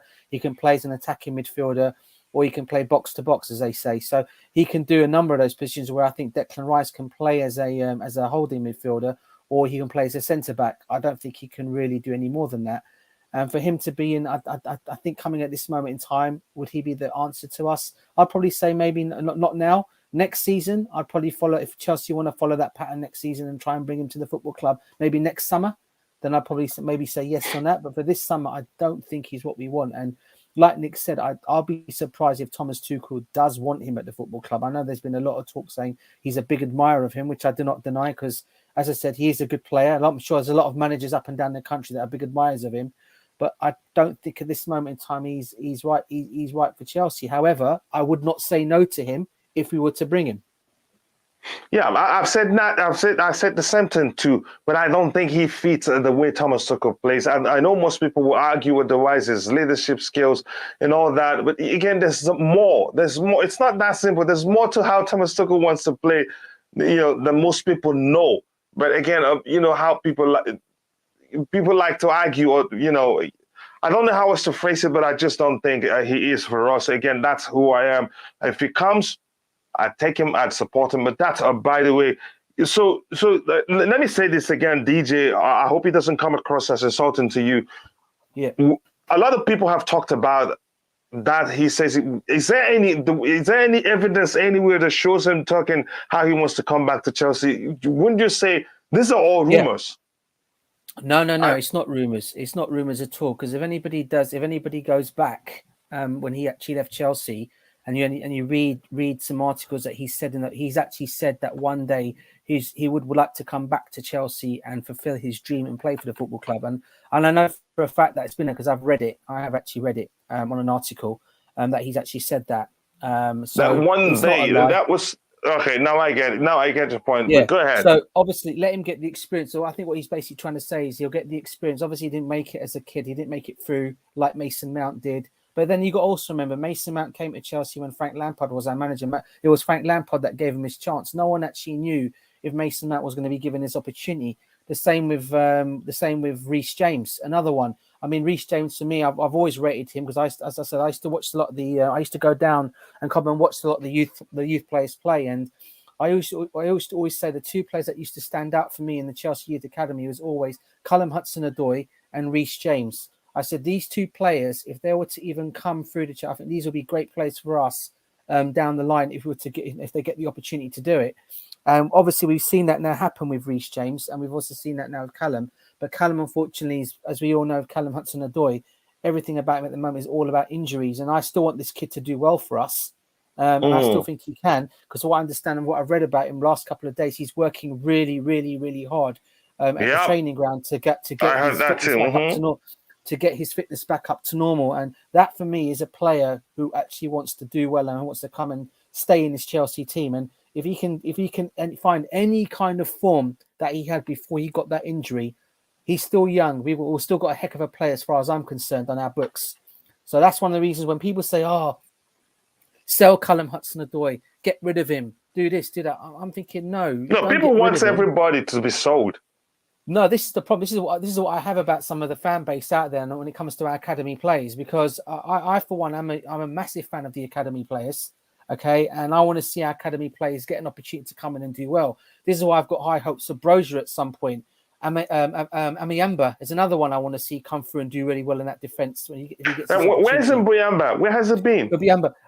I know he had that bad injury, and I know he had come back. He started a couple of games. I mean, he went back into the team. I think he even scored, but I don't know what's happened to him. He's just gone off the radar again, and I don't know why. I don't know whether he picked up the same injury again. I don't know. But you know, he's still young, and you know, if he hasn't got, and he's still a centre back. I mean, the guy's. I mean, if you look how tall he is at his age now, can you imagine when he does get the opportunity to play for Chelsea, how he might be eventually? So that's one of the reasons why I would like to see him maybe at some point get the opportunity as well. But if he needs, I reckon he's going to be one of them kind of players that probably would need a loan out next season. You know, if for him to progress himself. And I think if they look at that situation, if he's one of those kind of players that that Tuchel thinks will make it in his team, he will loan him out and give him the opportunity to go and play, like he did with Conor Gallagher, like you've seen with Brozier. You know, Billy Gilmour, another one who's to come back. There's several. You know, there are a few players to come back in that team next season. So yeah, I mean, I for one hope that they will come through. But on the going back to the Declan Rice situation, yes, he has actually come out and said one day he would like to return back to his club and play for us, maybe even captain it one day. Yeah, I think. Thank you very much. I think that's a detail important. Nick, I'm going to come back to you. Nick, are you still there? Yeah. Okay, Nick, look at this one. We're going to let the fans drive the show right now until we get to the end of it. So if I find something I'd ask you to address or ask ZJ to address, or we just talk about it overall. Again, I want to ask those that are watching, let me see, I think we've gained nearly 20 subscribers since the show started this evening. Again, we are at 65 likes. We still have 113 people watching. So if you haven't, please take a second to like the video. It is free. If anybody asks you to pay, tell them Tide Talks had already, or Steve Chelsea had already paid for you. Please like the video to show that you're enjoying the show, to show that you love Chelsea Football Club, and also do subscribe to the channel if you haven't. Nick, I'm coming to you. Let me see, which one was it? Here's the thing again. I think I'd like also, after Nick Blue is done talking, I'd like DJ to also talk about this one here from Mikael. It says the same fans that wanted Lukaku back want a Rice back. Because it was people were like clamoring for Lukaku to return. They were happy, although Lukaku wasn't majority of the Chelsea fan base, you know, first choice. But when they heard the club was going for him, everybody, most people wanted him to come back. Nick, your thoughts on these comments here from because again, just think about it, what he talked about there. Yeah, it's true. Most fans wanted Lukaku, you know. A lot of them, but there's a few who didn't want him at all. You know, even when he said, I'm coming back because I want to prove a point. Some didn't want him at that point because they wanted Haaland so badly. And with Lukaku, yeah, most of the fans wanted him when they heard, you know, he's coming. I remember everyone. I remember some haters now, you know, there was all for Lukaku. But I think it's completely different with Declan Rice. Declan Rice, you know, he was a very young boy when he left. It's different. Lukaku was a bit older. Lukaku went to Inter Milan, scored all those goals. All right, Rice went to West Ham, become a good player for them. But it's completely. I can't see I can't see it being the same thing with Lukaku and Rice. Doesn't make sense to me. Yeah, it's not. Yeah, the fans. It's different with what Mikel is saying. Yeah, it's a lot different what I think and what he's saying because it doesn't make sense. Yeah, I can see. You know, I think Mikel also said. I saw in the chat. He said is that the fans who want Tammy back want Declan back. So, you know, I get his point, but go ahead. Yeah, I get his point. Yeah, that's true. I can see that. Most them fans who think Tammy Abraham can still do it for Chelsea, they're the Declan Rice fans, and I'm not one of them. You know that. because I can't see Tammy Abraham, doing it at Chelsea, and I don't think he will ever come at Chelsea. Even when Tuchel goes eventually, I can't see Tammy Abraham becoming a top player. He's too fragile. That's why Tuchel didn't fancy him in the first place. He's too fragile. He, for a tall guy like him, and he got knocked off the ball like a 10-year-old. Yeah, no chance for him. And I could see similar things happening with Declan Rice. I know Sav says we know he's a good player, but I don't. Like Sav said, I would take him back. I wouldn't take him back. If he does come, and I have no choice. If he becomes a Chelsea player, then I will have to back him because I back all the Chelsea players. Yeah, that's one rule you have that I like. That's the thing, which I do. Whoever wears that blue shirt, doesn't matter if I don't want them to come or whatever, I will back them because I always have. Because it's a team what matters, not like one player, like we said a lot of times, So, yeah, I understand Mikel's point, but I understand it more with Tammy Abraham. With Tammy Abraham and Declan Rice and Lukaku and Declan Rice. Yeah. The sentiment that is come true and true, bring him back again. I think most people are just not really thinking, because there's one thing about signing a player. Adaptation is enough. Signing a player is one thing, adaptation is another thing. And the system and the way the manager likes to approach the game, those two things do come into place and may well hinder the players, integration into the team, if you want to see it that way. And from what I'm seeing, I don't think, again, that's me. I could be wrong. That's a chance. The way I'm seeing it, Declan Rice isn't equipped to do well in the Thomas Tuchel system, because Thomas Tuchel wants to control game. He wants to still progress the ball no matter how opposition presses. And even the whole players we have right now at the club, nearly all of them struggle when opposition press us aggressively. But that, except for Kovacic, Reece James sometimes, again, and Thiago Silva. But I'll move ahead. If I have DJ, you want to say anything about that? If not, I'll move ahead. If I see anything I want you to address, I'd ask you to. But go ahead if you have anything to say. Just one more thing on the Declan Rice situation. As I said, he's not a player I would say I would have him in terms of obviously there are better targets out there. I think for me, if it comes to saying that we need a midfielder, again, it's Chelsea. Would you go and waste that money if you can't bring your targets in? And Declan Rice is probably like the last resort. Like we don't want to end up doing the Lukaku mistake, and where it was like, we ended up bringing him back and it never worked out at a football club. For him, as much as a lot of us wanted Lukaku to come in and do well, we know it didn't happen and didn't work for him. Keep the money, save it for another season if you need to, or visit again. Obviously, January is a bad time to buy, but then visit again next summer if you can't get all your targets in. I think Declan Rice, I've said I'll only take Declan Rice if he's the only one that, if he is a target for, Thomas Tuchel is looking at, but he comes like third or fourth choice. But again, my first choice, as I said, is unfortunately my first choice. Everyone knows who my first choice is, and it's the same with Nick. It's Tchouaméni, but we know we're not going to get Tchouaméni. That's the problem. How are we certain that he's going to end up at Real Madrid? Given the price they're quoting, Real Madrid are not even quoting anything close to what Monaco wants. Well, it's mixed reports on this Tchouaméni. There's deals saying that a deal has been agreed with. There's deals been agreed with him, with him for 80 million. There's deals saying that it's not been. They're not going to spend 80 million on him. I don't know which side of the coin you really want to believe. I mean, and like Nick, and like I've always said, until they're actually holding up the shirt to say yes, I've signed for that football club, then I'll say I believe it. But until that time happens, I won't believe it until that happens. But I do believe a deal to Real Madrid is quite close. I wouldn't surprise me if it does happen at some point. It's okay. Other than Declan Rice, do you have any other options in mind that you think would go for rather than? Yeah. Well, the other one's gone as well, hasn't he? I mean, the other one I did like the look of was Kamara he's unfortunately gone to Aston Villa on a free. He would have been an ideal one as well, but unfortunately Aston Villa took him. There's only one really left that I could probably say that could maybe fit the Thomas Tuchel situation. I know we're linked with him heavily. I do believe he's a choice before Declan Rice, and that is Sangara. He's the other one that could possibly come in that holding midfield role. Obviously, if we can't get Tchouaméni, which obviously looks like is not going to happen, but Sangara is another option that we could look at. I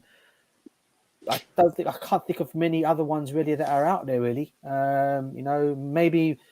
What the guy from Lazio, is it Mihailovic? Is he another one that we could possibly look at? But again, was he going to be a kind of Thomas Tuchel signing?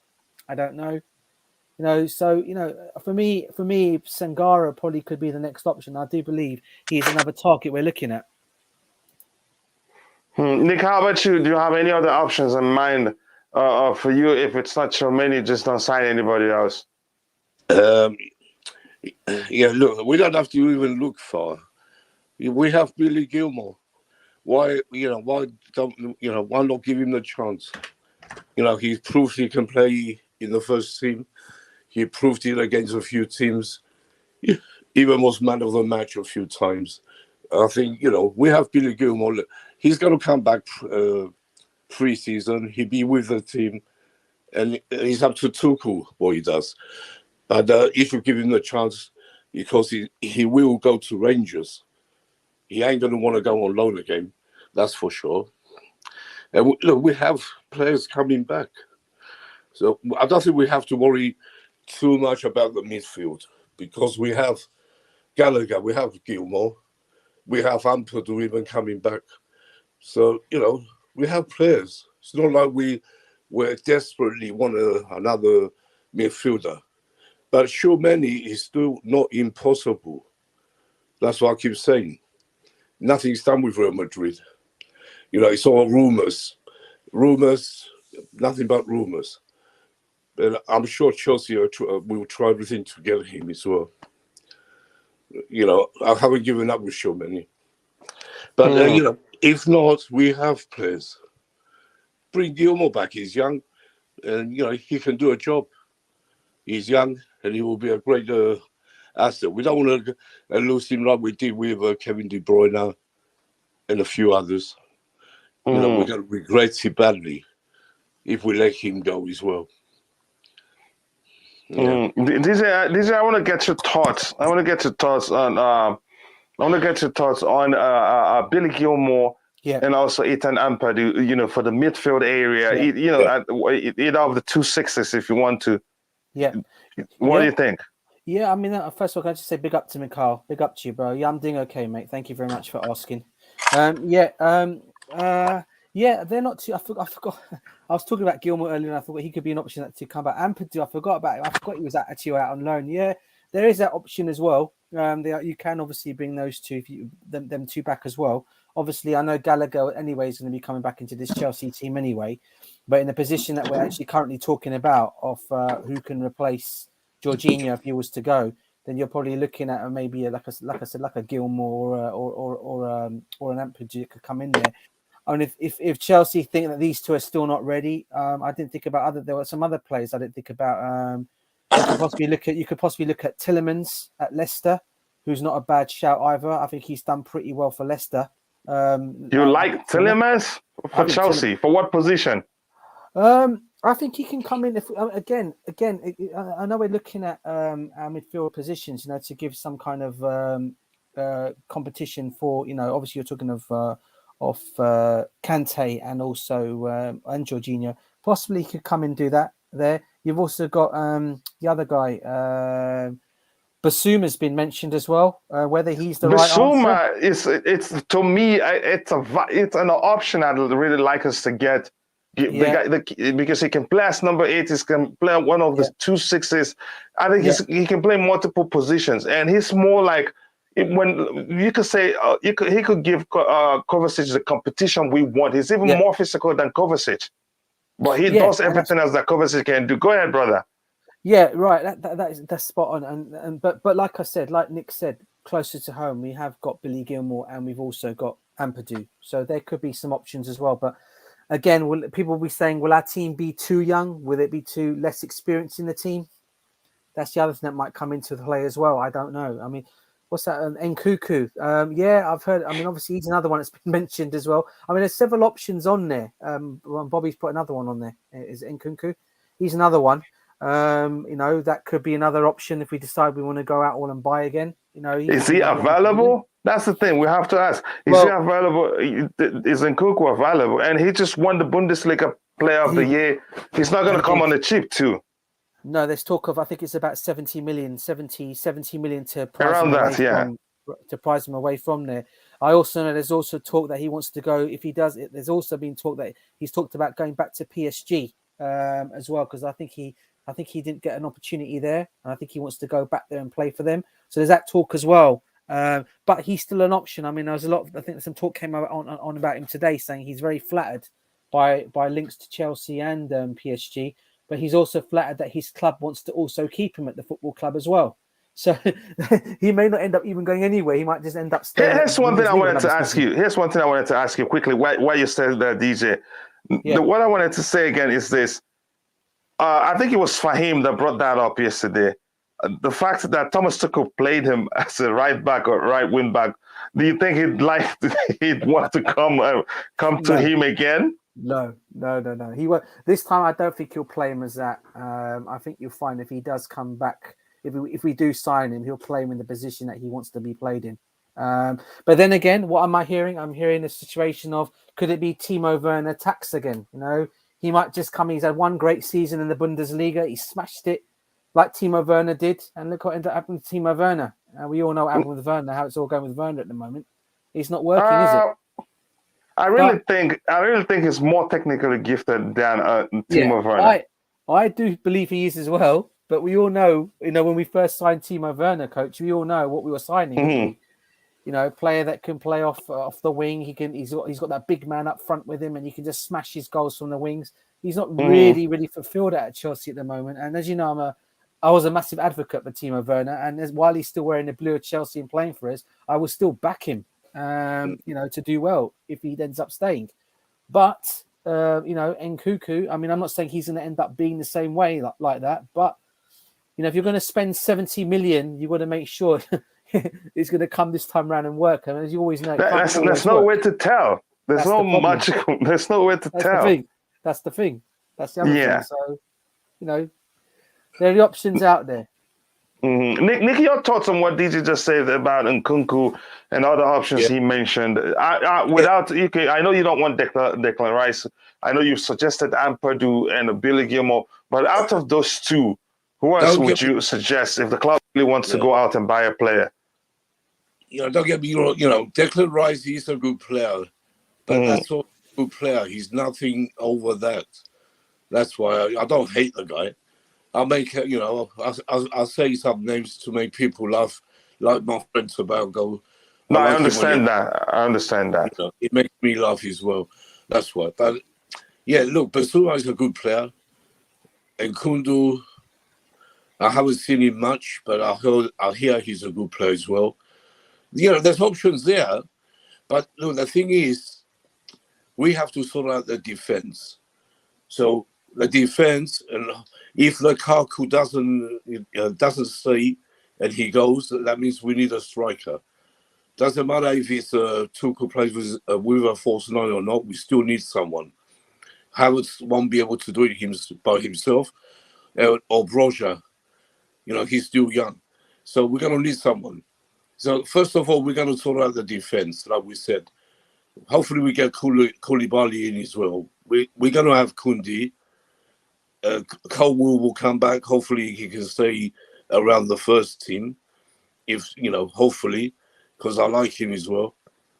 And who else we have? We have Reece James. We have Reece James. We have Ashley might go, even if he says he can't play. We have what's his name? The youngster. Do John Sterling.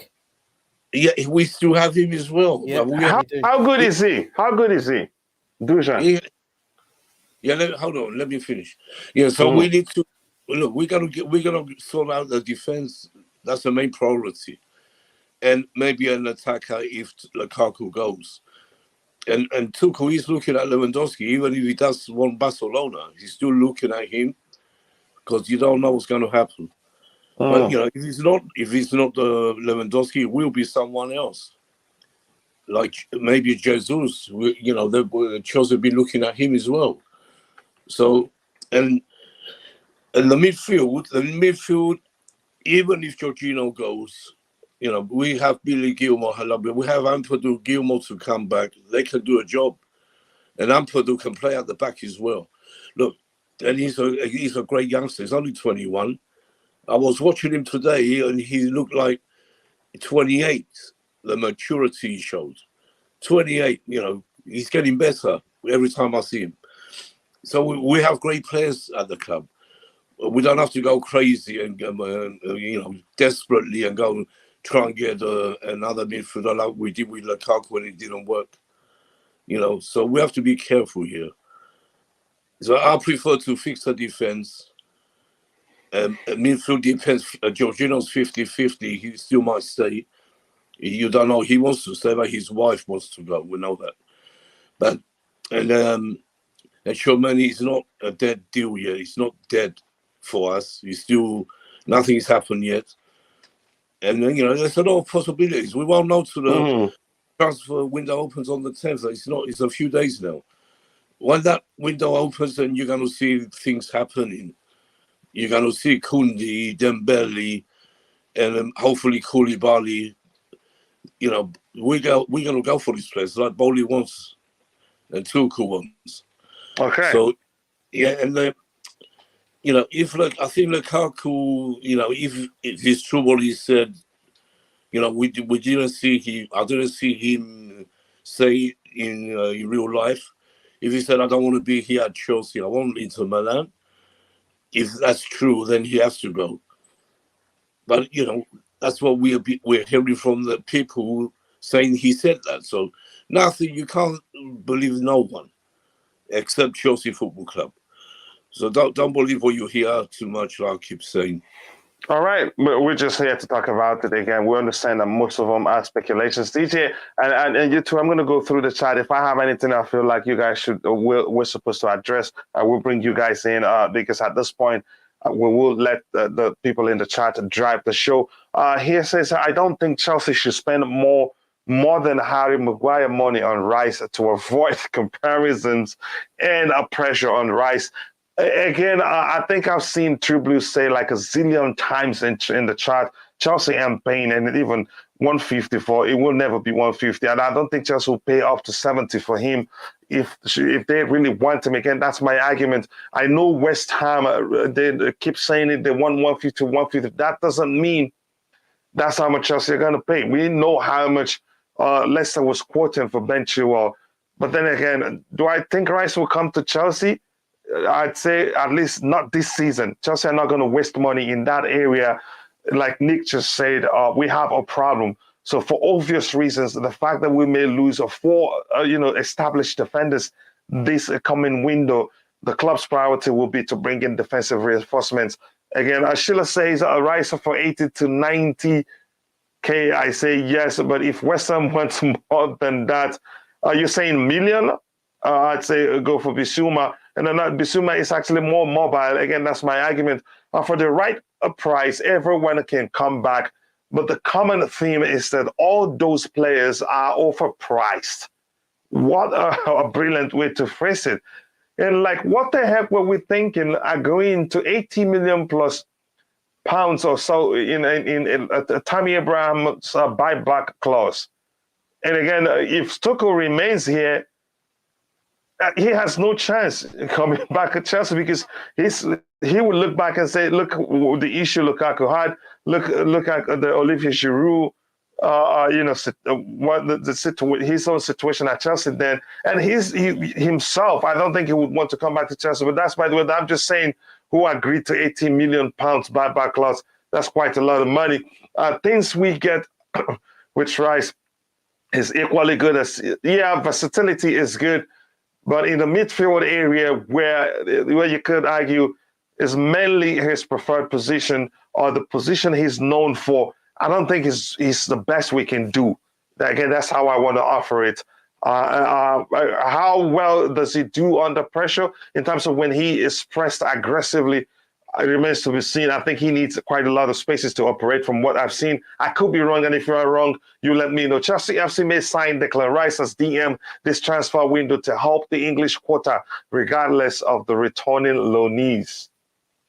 Okay, Cucurella, stop trying to get me in trouble. No, I'm not. That's not exactly what I'm doing, brother. But again, it's hilarious to read your comments. Exactly. We can always get Rice next summer for cheap, even cheaper price. If he really wants to come to us, like DJ explained, and then DJ has explained that it's no rumor. If that's the truth, then we shouldn't be in a rush to pay that much money for him. He will eventually come to us. Again, anything else to read here? If you have any questions, shoot. We have people on the panel here that I want to address your questions one by one. Says we have Bakayoko on loan. Again, Bakayoko is not for Chelsea anymore. I give that to tomorrow. But never say never. Even AC Milan, and that's why I'm not for Bakayoko's case. Is one of the reasons why I'm not for us giving Inter Milan Lukaku on loan and saying, okay, with an option to buy. No.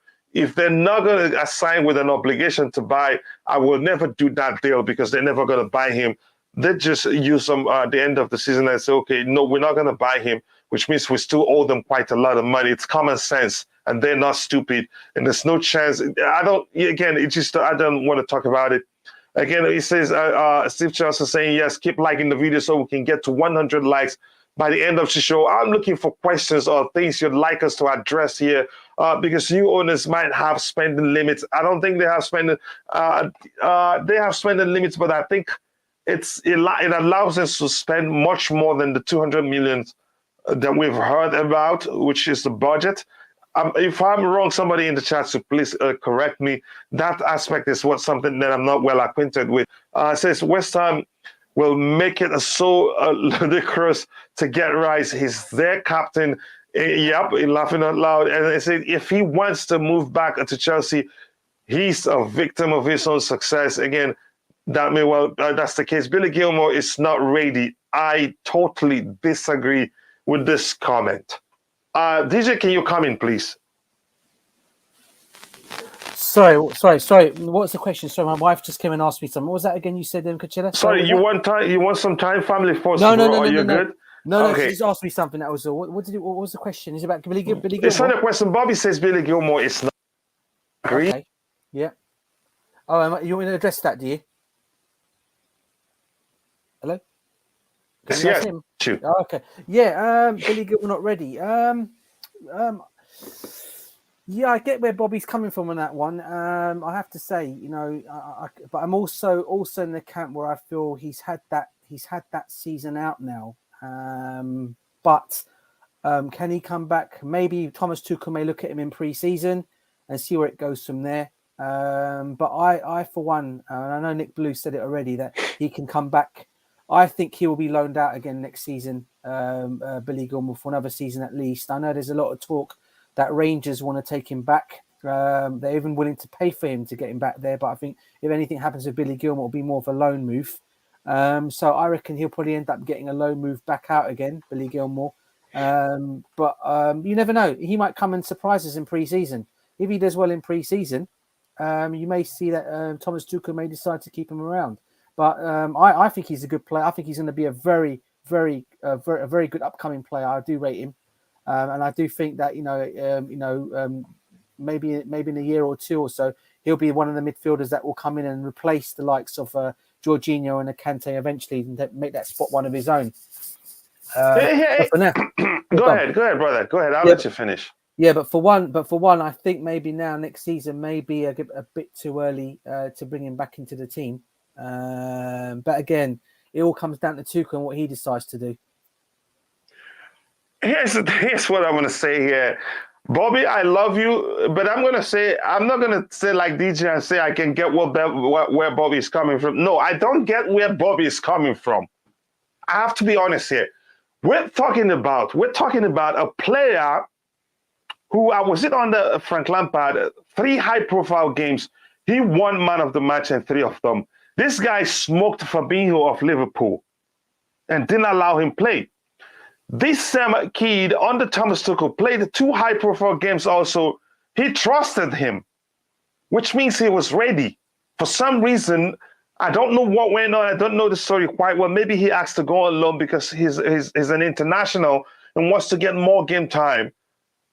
I disagree that Billy Gilmour isn't ready. Billy Gilmour progresses the ball better than Jorginho and can be more physical, better than Jorginho. We're talking about a kid at his age went for an aerial battle with Ronaldo in the midfield area against Manchester United and won it.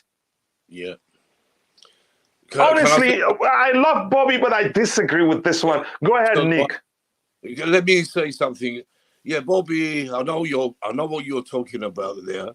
You're saying that because he had a dead season, really, at Norwich. But that's not his fault. That was Tuchel and Falco. What's his name? Falco, the first manager. Yeah, Thomas. Yeah, I know. Yeah. You know, they made an agreement. He wanted him.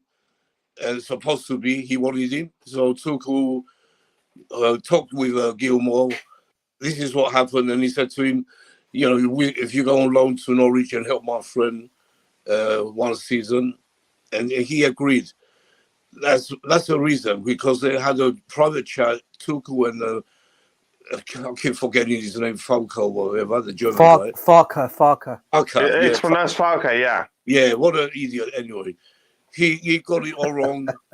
Yeah, he got it all wrong anyway. They sacked him, and Dean Smith come in. Dean Smith fancied Gilmour. He knew what a great player he is. He put him in.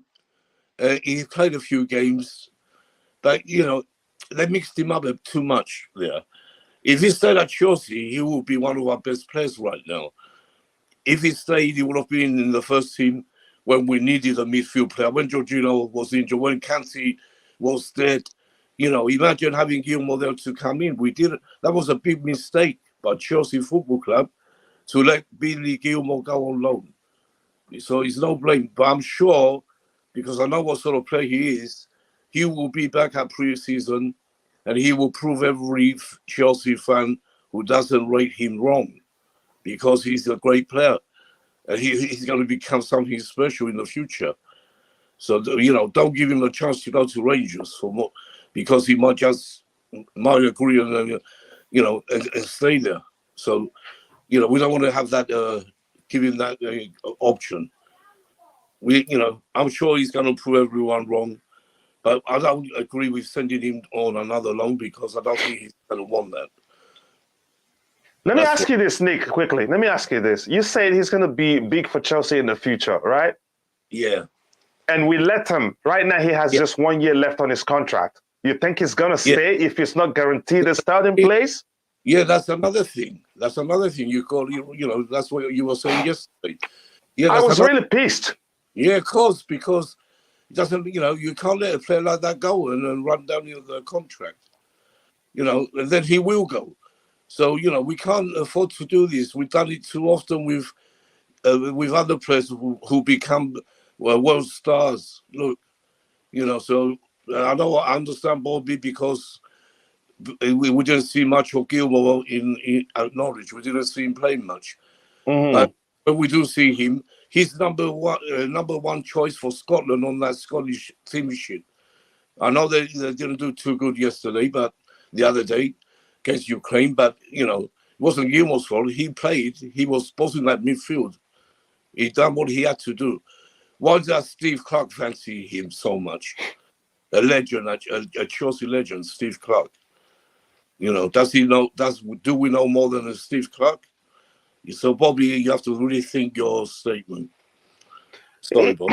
Here's the thing. I love Bobby. I'm not going to even say sorry for this one to Bobby, because the truth is, I don't even need the Chelsea legends you mentioned to tell me how good this kid is. This is a kid that also winning a man of the match on international level of football. Exactly. Yeah. You get my point now. I think DJ was just being fair, because we all love Bobby, by saying he gets where Bobby is coming from. No, I don't get where Bobby is coming from on this one. Ty, tell me, do you think Billy Gilmour isn't ready for Chelsea? I think Nick made a good point.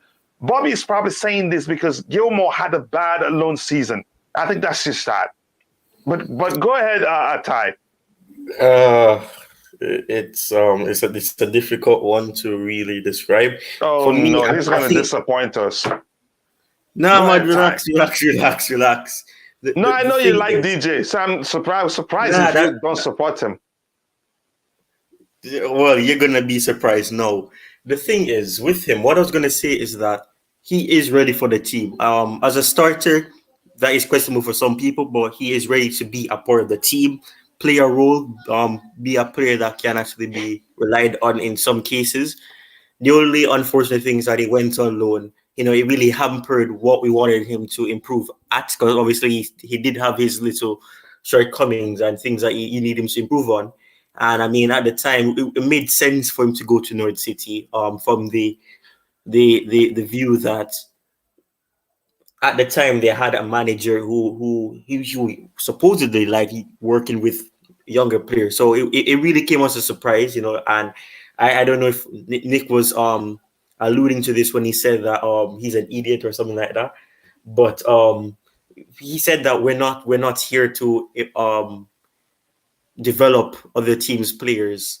And I mean, yeah, I can understand that. That's not really a job, but I mean, the reason why it's so special right now and why it's so important and why clubs are so open to loaning up these young players is that they're hoping that when they go out, they're able to learn something there, especially from the other players that they have. And Billy Gilmour, it's unfortunate because this is something that I always say.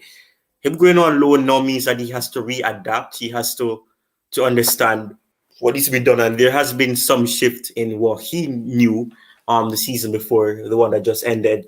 So I mean, it's going to be him having to readjust, relearn everything that he already knew, understood, and it's unfortunate. But I think that people say that he's not ready. The thing is, I think he is, but I mean, I really do think he's going to be going out on a loan, and the best option right now is probably going back to Rangers. But I think I really don't know. I think Tuchel probably look at it that he didn't really have the most successful loan, and I mean, he may look at other players who could play in that position and say that, you know what, Bill Gilmour is unfortunate. He's still very young. I'm gonna allow you to go on a loan somewhere else, somewhere that I can probably see you getting game time and getting understanding. But I mean, people are looking at it from the standpoint that in a sense, he got a lot of brutal hate from Norwich fans. But I mean, at the end of the day, it's not always going to be sunshine and rainbow. It's good that he experienced it. Yes, it's not something good, but I mean, it's good that he had that experience, because it just shows that you have that dirty side of football, something that has already been in football for years. So it's not something new. So I mean, he gets to experience it firsthand. It's not something that should be accepted, but I mean, it's just the reality of football, and it's something that's happening. It needs to change, but I mean, at least you get an understanding of what the demands are and the unrealistic beliefs that people have, or rather fans have. DJ, have we changed your mind? What, Billy Gilmour?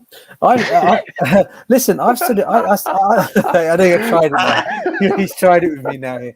If you heard what I said, I did actually say, Cucurella, I hope he can come in. But you first look at what the first thing you said was you get what your Bob is coming from. I'm saying I don't. But go ahead, brother. Listen, what I was trying to see from Bobby's point of view was because of the game time that he had, and as Ty's also just pointed it out, I think if he ready to go into this Chelsea team now. This is one of the reasons why I said he'll be looked at pre-season. I for one want to see Billy Gilmour come in and do really, really well, because I do rate him as a player, okay, and I want him to do well at the football club. But I just think if we're going to look at the situation, if he's not going to, depending on his game time, it depends on what happens next season and what the owners want. If the owners want to win now, then probably Billy Gilmour probably will end up being loaned out. If Thomas Tuchel is going to be allowed to build and say, look, as long as you can get us where we need to get, bringing the players that you want to do, but we know you've got to experiment with the team, then yeah, I can see possibly Billy Gilmour coming in there and being part of that team. Yeah, 100%. But it depends on the mentality of the owners and what they want. Now, people are saying, they're going to want to come in and they're going to want to win straight away.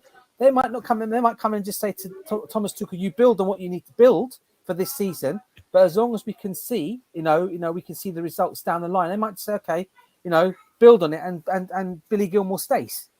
Yeah, that's what I personally think, because I really want him to stay. If he can come in and fight for his place, like he's told Conor Gallagher, you come in next season, you fight for your place. Yeah, no guarantees. No guarantee. So if he can tell Billy Gilmour the same thing, then I would be more than happy to get Billy Gilmour to stay and do well there. Yeah, I honestly do agree with you. Let me quickly catch up with the chat. If I see anything, because we're waiting for your questions and input. You guys are allowed to drive the show now. We have 80 people liking, 80 likes, and we have 102 people watching right now. We need you to please keep liking to the video until we reach at least 100 likes. The more you like the video, the more people would reach, and the more it will fun if we have more people here. So please take a second to like the video and also subscribe to the channel if you haven't. Tom Golubeva says, and Nkunku is ready to sign a contract with his club. I heard that too, and if he does that, that compounds the possibility of us signing him. It will be even more difficult after a new deal. I think that was the same thing AC Milan did for us when we started talking about signing. I think it was Phil Hernandez when wingbacks got injured. PSG trying to hijack Tchouaméni deal, offering 100 million euro to Monaco. The reported issue is the French government wants 24% tax from Monaco. Oh my goodness. Nothing is so simple. The government wants a share of their own. Again, I'd say Chelsea, go give it a shot. So like Nick said, it's not done. We still have a chance if that's the case. But again, does he want the club? That's the question. Does he want the club? I think he'd like Chelsea. I think he'd like Chelsea. Staying in France, he hasn't proven anything until he leaves France. If you ask me, again, that's my opinion. But I think he would want to come to Chelsea if we're serious. We still have Makalele as one of your youth scouts? Yeah, he's at Chelsea at the moment. Yeah, exactly. So I think we have French.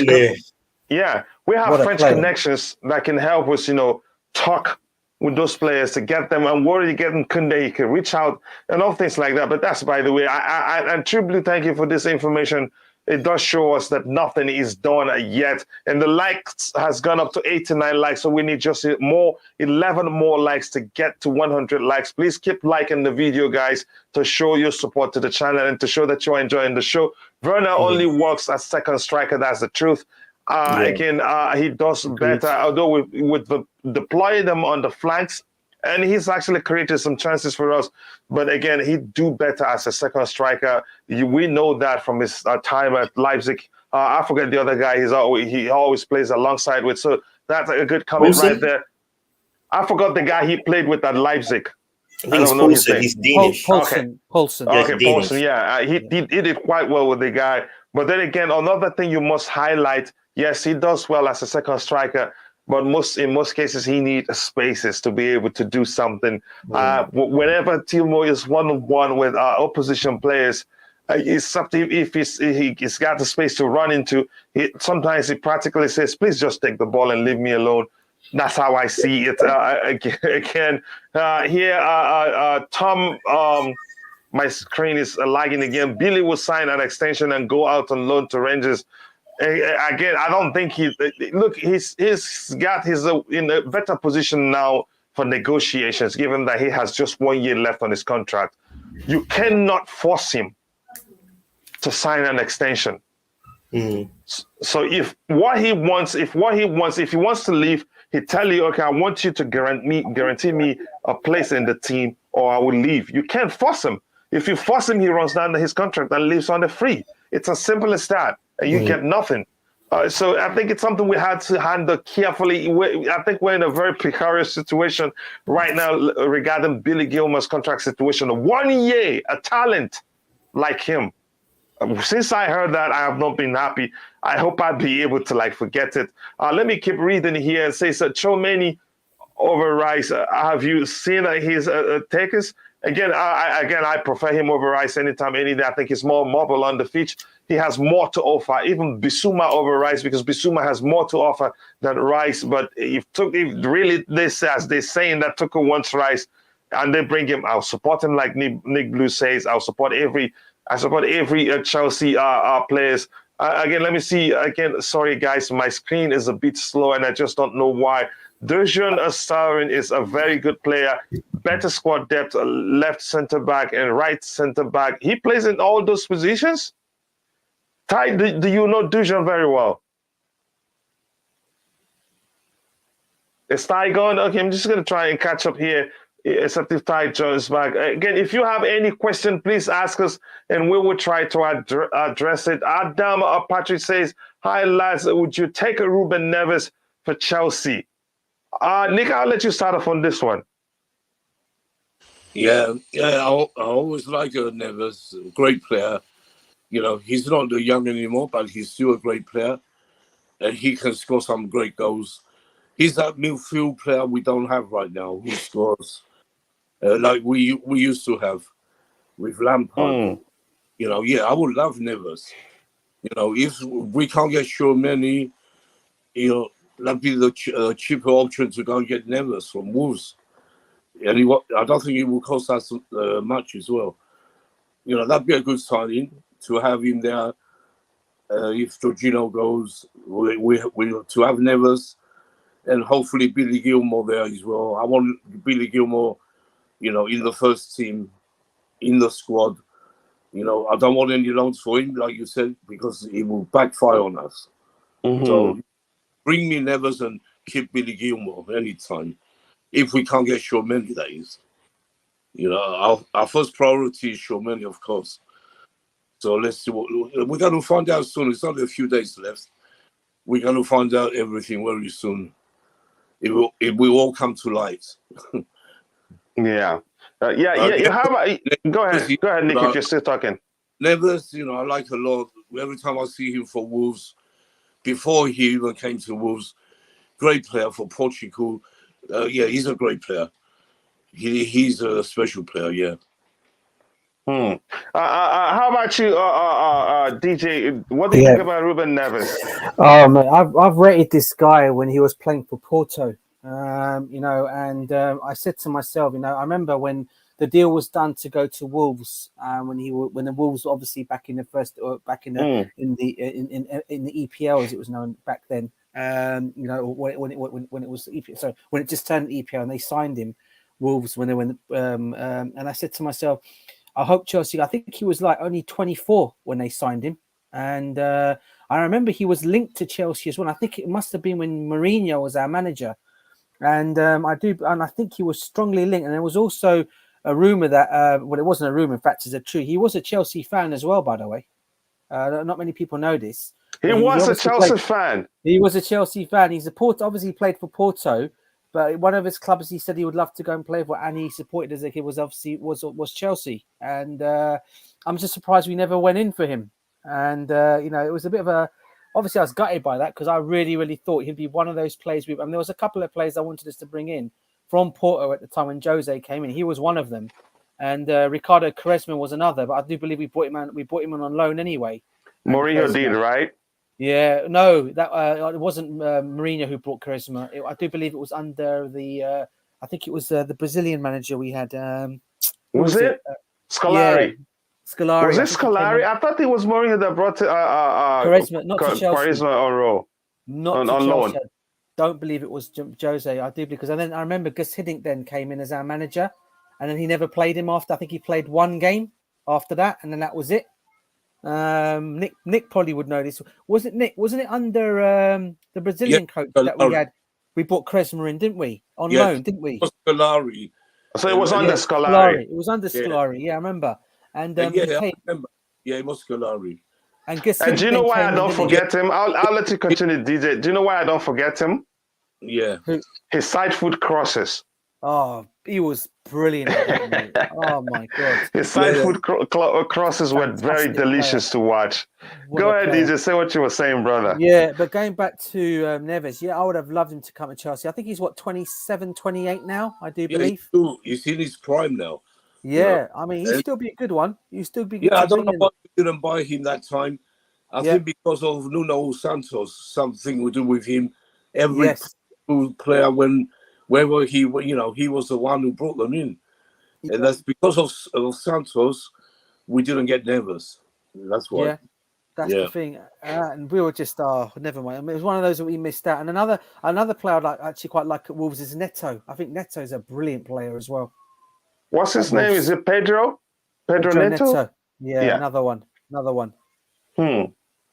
Again, I think there are some fine players that you'd wonder, are we even looking at him? I just need to go straight to the chat because they will let you drive. If you have any question, we'll answer it. So I'll be looking for your questions because we'll round off in a beat to a stream for 2 hours plus.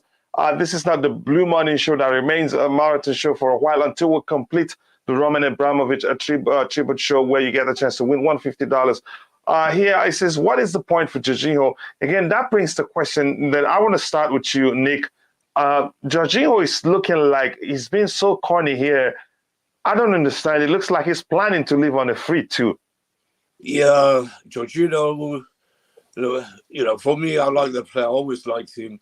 I remember when he first came in and no one really liked him. Some fans did. I thought, he will come good, and he did.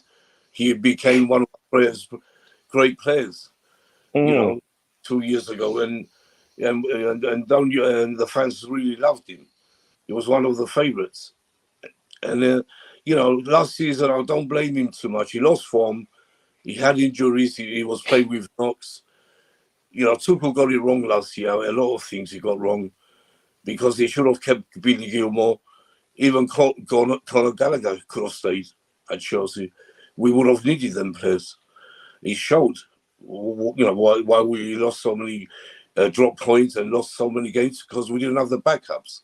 I don't want to say backups, but we didn't have the great players. What we have, and we send them on loan.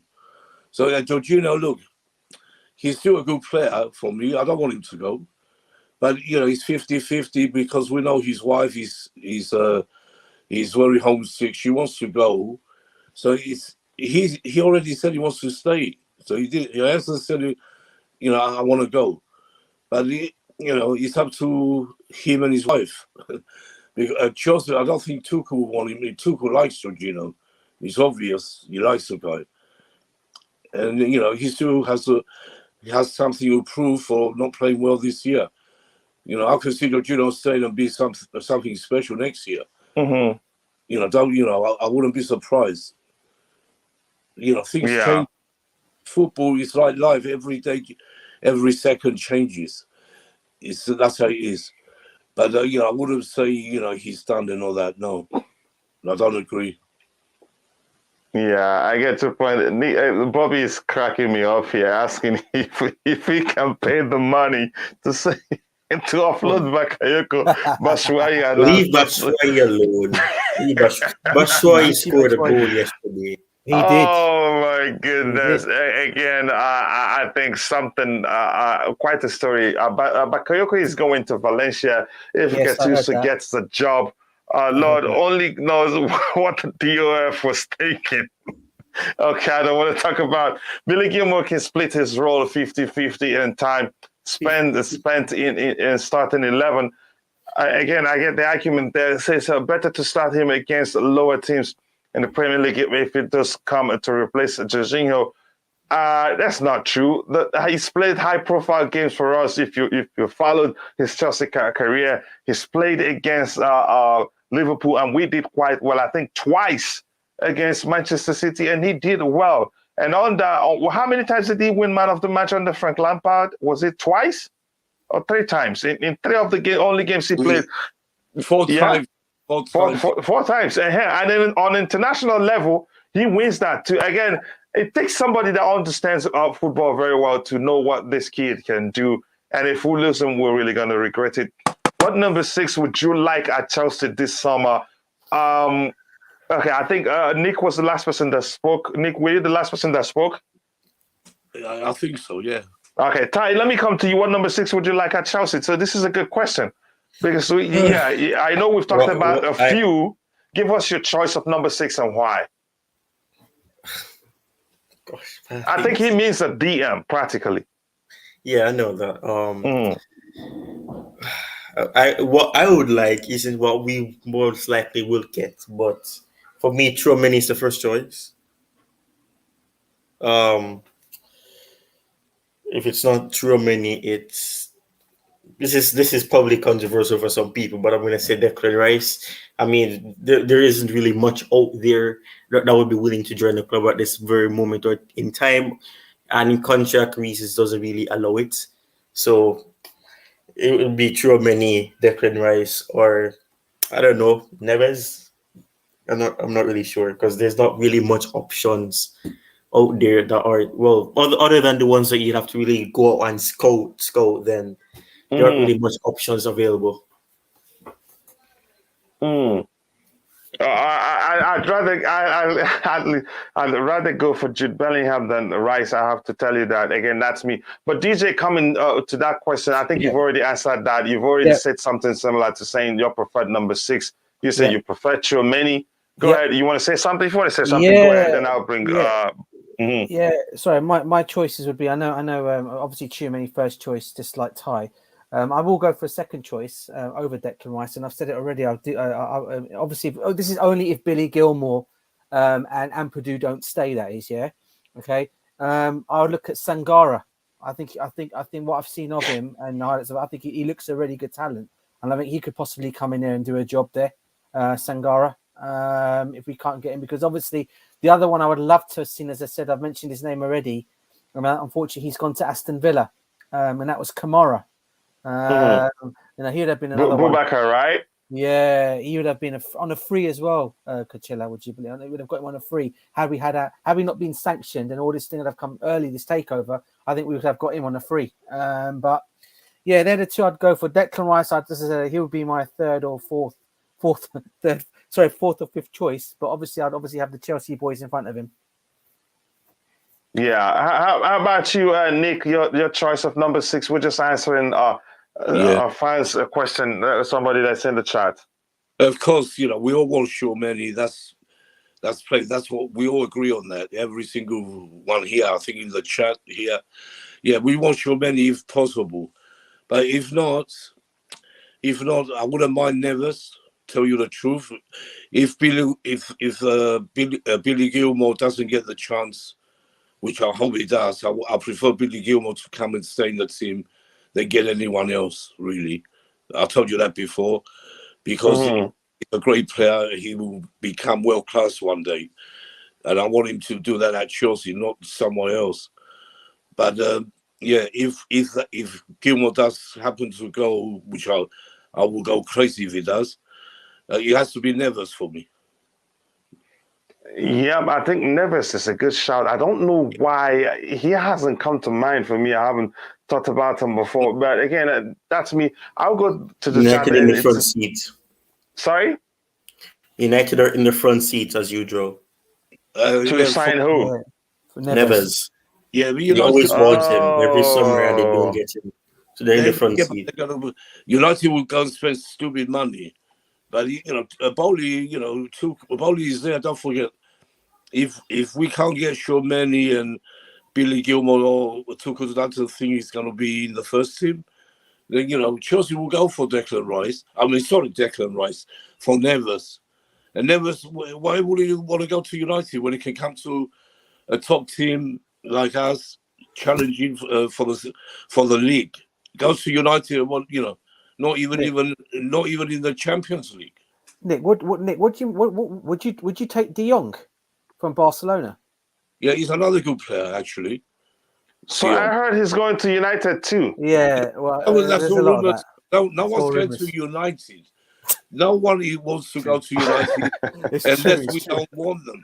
Get that through your heads. No one wants to go to United. They won't be challenging next year either. They think they will, but they won't.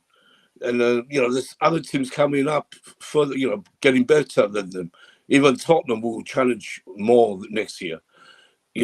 With Conte. United. The only reason they want to go to United is because Chelsea, City, Liverpool. I'm not going in for them. That's the only reason.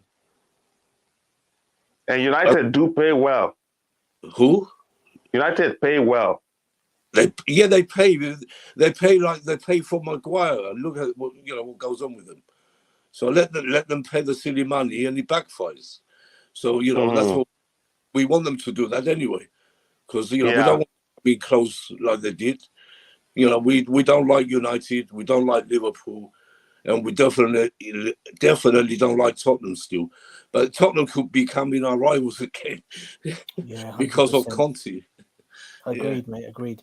I think next season. We have. I think for me, next season you're going to have to watch Tottenham because they're going. It looks like they're backing Conte heavily, and I think they're going to get whatever play he decides he might want to go for. They'll do their best. If not, they'll have a first and second two good choices. If they don't get one, they'll definitely get the other just to back Conte. Because because they know if they don't back Conte, he's gone, and they're going to be messed up again. So they ain't got no choice this time. They have to back him, and and Conte is a great manager, like we all know. So I can see Tottenham winning something for the first time in how many years? I think they will. So true. It's so true. In how many years? It's true though. I wouldn't be saying it, but Conte. When I heard he was going to Tottenham, I knew he will make them better. It was obvious. Yeah, he's doing that. Nick, let me ask you this, Nick. DJ, you wanted to say something? I was just going to say their last success was under Wando Ramos, wasn't it? Was it the FA Cup in 2000? Was it or something like that? And they fired him. Yeah, afterwards. Yeah, that's a trophy. It's a long time. Let me ask you this, Nick. Would you sell Lukaku to Tottenham just to be sure he leaves the club? Oh God, that's a hard one. Imagine Lukaku going to Tottenham and meeting and coming up with Kante. And they're going to kill us. He's scared. Lukaku coming to the bridge with Tottenham and getting 4 goals, not a hat trick, 4 goals he will get. That's what will happen. So we don't need that. If he goes with Conte, you're going to see Lukaku will come to life and destroy this Premier League. I'm telling you. So, we mustn't do that. Yeah. Ty, have I asked you that question? Would you do it? Because now it's not working out for him. I missed a part Would of you it. let Lukaku join Tottenham just for the sake of making sure he leaves our club? No chance. I wouldn't, because Antonio Conte, people are underestimating him. People are looking at the profile of Spurs, but look at what he did. He took them, and even they have Champions League now and everything, so they have another competition to play. But even when they had no other competition except for the Premier League, I kept saying, don't write off Spurs, because we've seen what Conte can do when he's only 1 game a week, or probably 2 games a week. So for me, I wouldn't really consider that. People want to get him out of the club like that, and I understand why, and I would probably agree with it, but not to Spurs. We have to think about it logically. We can't be selling to our rivals that are trying to contend with us. Okay, before you continue, let me ask you this. Do you think one of Lukaku's biggest problems is that he simply wouldn't do as well as he did at Inter Milan in the Premier League? Is that the case? I think that's one of the cases. Then why are you concerned selling him to because Tottenham? He's going under.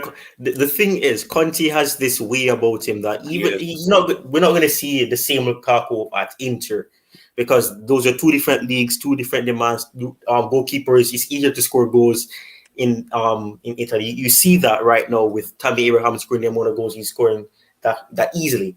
So I mean, for me, I'm not saying that it's going to be enormously going to be tremendous, but he can give him a different type of role in the team, and you never know, he could get the best out of him. Then so be it. Why are we being selfish? At the same time, we want the guy to leave us. We believe him staying is a big problem for us. Then why are we going to be reluctant giving him to Antonio Conte as long as we can get a sizable fee for him? Let me answer the question, Coach. This is what you get with Chelsea fans. Like me, I said it before. If Lukaku didn't say them words, I want to leave, I don't want to be at Chelsea, you should give him every chance to stay. like Tuchel said, give him a chance next season because he hasn't had a pre-season with us. But I prefer if he goes and we get Lewandowski. Yeah, if he said those words, I don't want to be at Chelsea. But if he didn't, and say we sell him to Tottenham, he meets up with Conte. Doesn't matter if it's a Premiership, Italian league, whatever league. I guarantee you, he will come alive and will come to the bridge and slaughter us. Then you're going to get the haters, the Chelsea, Lukaku haters, running away, hiding like pigeons. That's what's going to happen. Yeah. I'm scared of that happening, but I wouldn't be that selfish to keep the player we believe is a big problem for us. Then we're now scared of selling him to Tottenham because he's going to make them better. And Ty, you agreed. You think one of his biggest issues is that he's not going to do as well as he's done in Italy in the Premier League. So why are you being reluctant about us selling him to Tottenham? Because you haven't really answered that question. We're Charity FC, that's the issue. Even if a player could not have scored in 2 years, and as soon as they come on to Chelsea, they score a hat trick. It's just the identity that we have. We can't be sold. I get the reason why people want him out because he doesn't want to be at the club, so sell him. But you can't be selling him directly to a rival. People look at him and say that, if we don't sell him, then we're going to be stuck with him and we're going to have someone that isn't loyal. But you cannot be selling directly to somebody who was literally close to us in getting top four. Because if let's think hypothetically, we don't get all our targets, we don't evolve as a team, or we don't start the evaluation of the team, you're going to have that issue of falling back behind Spurs because they have Conte, who is able to get the best out of players even when they look like they have weaknesses, and then at the end of the day make them into a stronger team. So selling Lukaku to Spurs would be dangerous to do because not only would it benefit, not only would it affect us in terms of position, but he could quite easily score against us and we end up losing games because of it. That point is probably a far stretch, but to me, I just don't want us to sell to somebody and then at the end of the day it's going to affect us directly. If it was like a Brighton or something like that, maybe I wouldn't be so scared. But like Spurs, who were literally in touching distance to us, I don't think that's a risk willing to take, that you should be willing to take. Because so you're willing to lose. You're willing to lose millions just because you're afraid of selling him to Spurs will make them better. When you say it like that, yeah, answer the question. That's what it is. Not in that much words. Not about lose the millions. I want him to be sold. I want him to be sold, just not to Spurs. It's just like with the case of Pulisic to Liverpool. The rumors are that Conte is the reason he's standing between Inter Milan and Lukaku right now. And the Inter Milan deal, they're coming for a loan, and they're not agreeing with an obligation to buy. They want an option, which would be stupid if Chelsea ever agrees. Because at the end, they're not going to say, okay, let's forfeit or tell us how much you want to sell in to us. Let's do the mathematics and see how much balance you owe us. It won't be good business for them. It will still put them into a very, very serious financial situation that they really want to get out with. That's why Chelsea is at the same time being reluctant to loan him to them, and they've given a fixed price. They're not going to take anything less than that. Plus, they want Inter to do with an obligation to buy, not an option to buy. And now Tottenham, if they're coming, they understand the situation quite well. We say, okay, we're going to give you this much money and we want to buy him.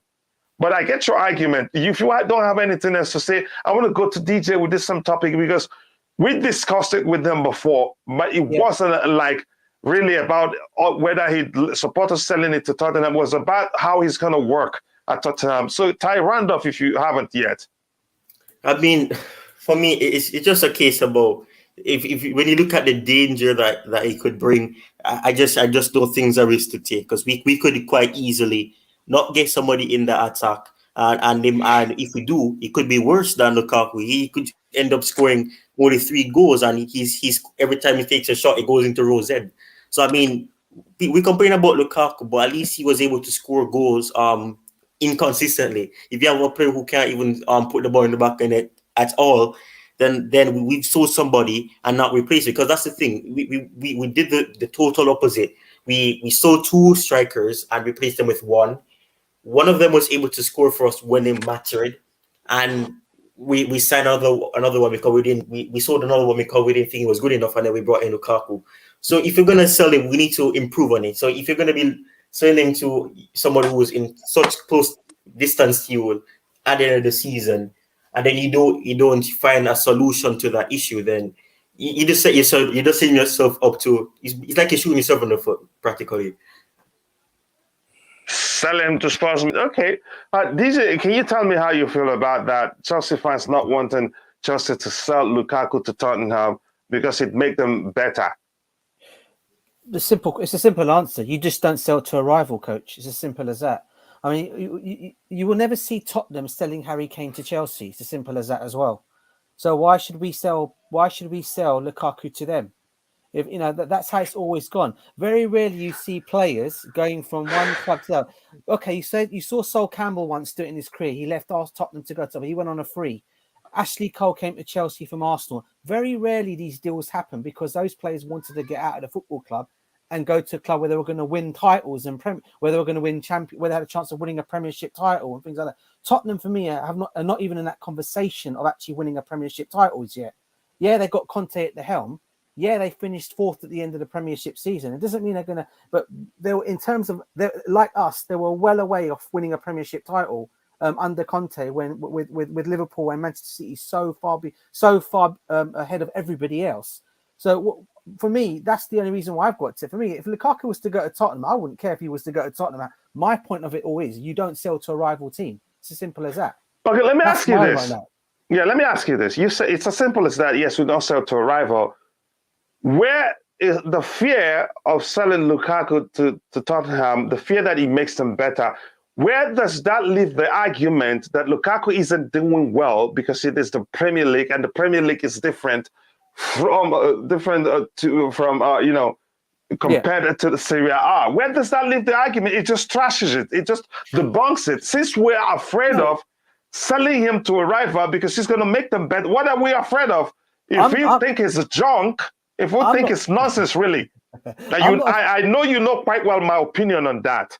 I'm not afraid of him. Listen, I'm not afraid of Lukaku ending up at Tottenham. Yeah, it doesn't really bother me. Then let's give it to them. If we're not afraid of that, if they're willing to spend the money, I mean, listen, we spent over 100, almost 97 million for him. Yeah, okay, we're not probably going to get that back, but they're going to have to near enough meet somewhere in the middle of that price tag if we're going to do that. Okay, because at the end of the day, there's no way Chelsea. If you're going to loan, two things. If you're loaning him to Inter Milan, okay, it's a loan. If Tottenham really want him that badly and they want to buy him, then they have to show the money they want to buy him. And I cannot see for the life of me, regardless of how much Conte may want him in that way, I can't see Levy putting his hands in the pocket for a striker who's come back to the Premiership and failed in his first season to what he should have been doing, and he's failed. I cannot see Tottenham with a life, especially if they've got someone like Harry Kane in the team. There's no way you're going to bring Lukaku in there, and you've got already Harry Kane who's balling at the moment out there, one of the best strikers in the world. There's no way he's going to come in, and people say, "Oh, he won't replace him." He might not replace him. However, I can't see Harry Kane getting out of the team for him because that's the only play he's going to come in for. So that's my debate on that. But if they want to sell him to Tottenham, show us the money. If they want to go and spend stupid money on him, spend stupid money. I don't mind about that. We'll just go and better our squad and get someone like Lewandowski or someone like that to our football club if we can get him. But I'm not worried if he goes to Tottenham at all. But I've just never known in Premiership history, you never ever sell to a rival club. That's just my take on it in general. That's all it is.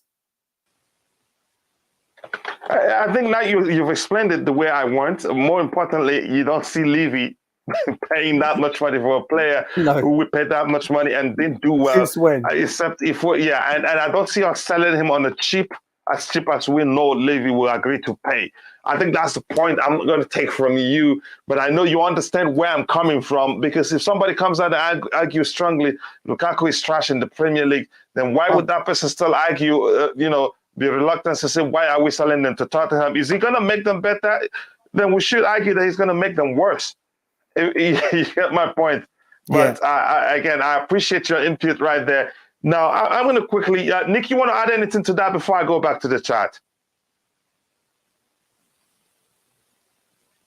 Have we lost Nick, or he's just on meeting? Okay.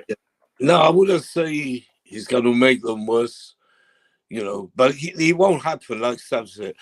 Sam said, this won't happen because it just won't. First of all, you're right, Levy ain't going to spend silly money. He's, he struggles to spend money anyway. So how's he going to pay for Lukaku? And, it ain't going to happen. But I'm just saying, so if it did, I'll be worried. If it did, it could backfire on us. But it ain't going to happen. But I'm sure if it did, and he comes and plays against us, he's going to prove his point. And that's what I don't want to see, which is good because we're not going to see that. It ain't going to happen.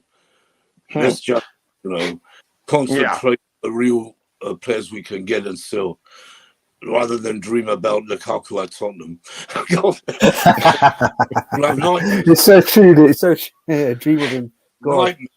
It would. Oh, God. Yeah. Again, thank you very much, Nick. I appreciate that. Levy is, and DJ, thank you for raising that point. Daniel Levy is never going to pay that money. And here's the result from the question whether is Billy Gilmour ready for Chelsea. 58% says yes. 42% says no. 6 points is clear. At the time it was even more. But I'm going to end that. Let me ask them what they think about Chelsea letting Lukaku go to Tottenham just quickly. But before I do that, let me catch up with the chat. And we have 104 likes. I want to say thank you for that. In advance, it's looking like we're getting closer and closer to 3,000 subscribers. We've gained almost 30 and more during this show. If you haven't, please take a second to like the video if you're really enjoying the show. And also do subscribe to the channel if you haven't. So I'm going to go through the chat again to see if I have something else they want us to address. And this is Chichi Eze in Nadala. She's making fun of me. She says, I hope Kochi will be okay if Loftus-Cheek is sold. Again, we're not going to sell him. First of all, maybe Thomas Tuchel would want to try him between the sticks before he decides.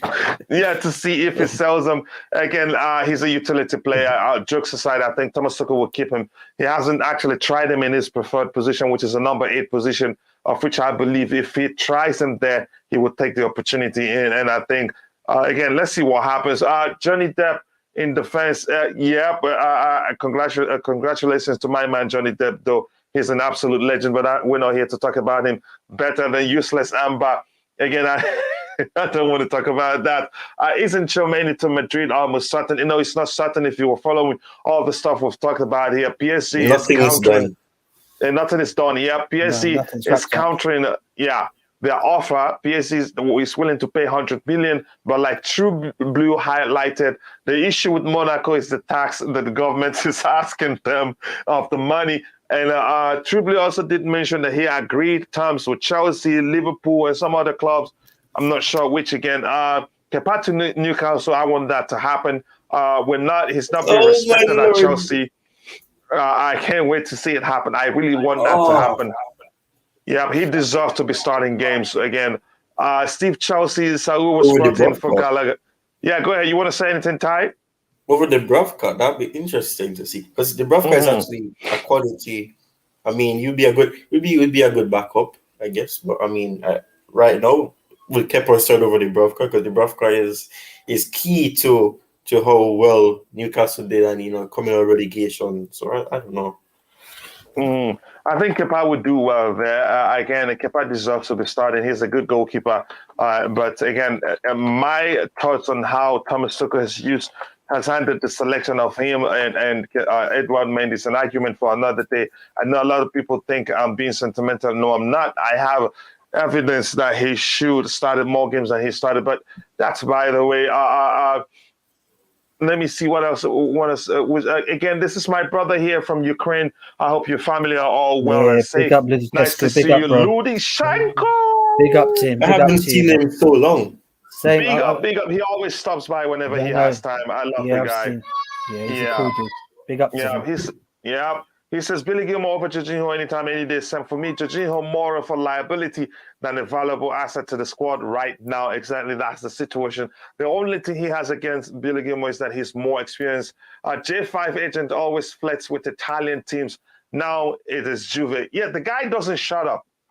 He doesn't shut up. And there's no way, the fact is there's no way he'd talk without Jorginho knowing. That's the thing, because Jorginho hasn't come out and said something like he doesn't speak for me or something like that. But that's by the way. Let me try and see if you have any questions. This is the time. We'll take a few questions or address a few inputs. Then we'll call it a day because we've been streaming for a long while. How can you use use 5 subs next season? Add advantage next season. That's DJ. Do you understand the question? I'd really like you to. He's asking whether 5 subs will be an advantage for us next season. Yeah, I think it will be good. I think we're the only league that we're not doing that. Everyone else in Europe is literally doing that. So for us to introduce that, yes, I do believe that is because again, you got to look at what's going on, what's happened in the world, and obviously the fact that you need a big squad, and sometimes you need to make those substitutions. And I think that's a really good thing. They're actually now finally bringing back again. So yeah, I'm all for that, and I think that would be good for the other, especially for players that are getting tired, and you can get some off the bench to come and change again. The smaller clubs, as we like to call them, the smaller clubs in the Prem, were moaning about that because of how big the big squads that the bigger clubs have in terms of squad size. But yeah, I think that's a good idea going forward for next season. I agree with that 100%. Your thoughts, Nick? Yeah, it's a good idea, but I feel for the smaller clubs because it's a big advantage for us and Liverpool City, Arsenal, Tottenham. Big advantage, a big disadvantage for Southampton, Palace, teams like that. So I remember the days when we had one substitution in the old days. We had one sub, that was it. In 1950, we had nothing. Football has come a long way. Go ahead, Nick. This is amazing. One sub and it was enough. So I don't know why all these 5 subs. I don't agree with it at all. Oh, you don't support it? Well, wow. No, I Go don't. Ahead, Nick. Explain. I don't support it, even if it's good for us. I don't support it because it's a disadvantage for the rest. So you make the league fair. Let him finish. Yeah. Make the league fair for even the other clubs. It's not a good idea because Europe does it. We have to copy. No, it's like VAR, same situation. What a big mess up that was and is. Why go and do all these things when football was much better with the old rules, the real rules, but these new people coming into football, making it like a computer game. That's what it is, computer game. Go back to the real football. That's what I want to see before I die. Yeah. You want that era where people can break all that people's leg on the pitch. That's a real football. And it's not even a foul. Why do you have VAR to make fans hate each other? You have VAR so we hate Liverpool more than we did. Why? And why we did 5 subs to make big clubs even bigger? No, it's not right. Yeah, Nick wants balance. I think it makes sense from some, but I think 5 subs will be good for every club. I think every club should be enough to have 5 subs. What are you doing in the Premier League if you cannot have up to 5? Produce 5 good subs, even if it is for the academy, still works. And Southampton, what good would it do to them? But do you forget sometimes they actually do have a good academy, so they would like it. That's not our problem. No, but to be honest with you, I've never known Thomas Tuchel to probably even use 5 substitutions. Yeah, that's right. In any game he's played in, so it's an option there. I mean, obviously in the Champions League. So you're thinking it's gonna be useless for us, DJ? No. It's a good idea that I know why they're introducing it, and I can see why they're introducing it. Okay, but let's be honest, not every club, apart from probably the smaller clubs, will probably end up doing that rule. The 5 substitutions, not the big clubs. I think we only see that being used mainly in the Champions League. You can correct me if I'm wrong on that, but come the Champions League, it's very handy to have it for that.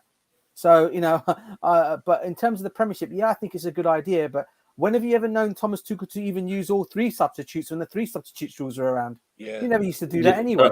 When you're done, I wanna explain something. Yeah, sorry, Ty. Go ahead, Ty. Okay, go ahead. Ty, let them finish. Let them finish, okay? Sorry, bro. The other thing it does, 5 subs, it disrupts the team. So you can't. How are you going to bring 5 subs? Take 5 players off, bring 5 new other players.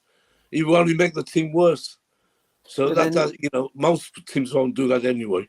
But then, Nick, I think my argument would be on that one. Sorry, Ty, I'll let you come in. Sorry, bro. It's a quick thing. Say, for example, we get a really, really bad injury, and we've lost, and we've used all our substitutions, right? And that team happens just to come back, and no one can say, okay, the team should be defending, right? Whatever. Yeah, I agree, they should do that. Everyone comes behind the ball, but it could also make you lose games as well, mate, in certain situations as well. That's why I think sometimes it's fair for it to be in there, but I also understand your argument of why it shouldn't be there either.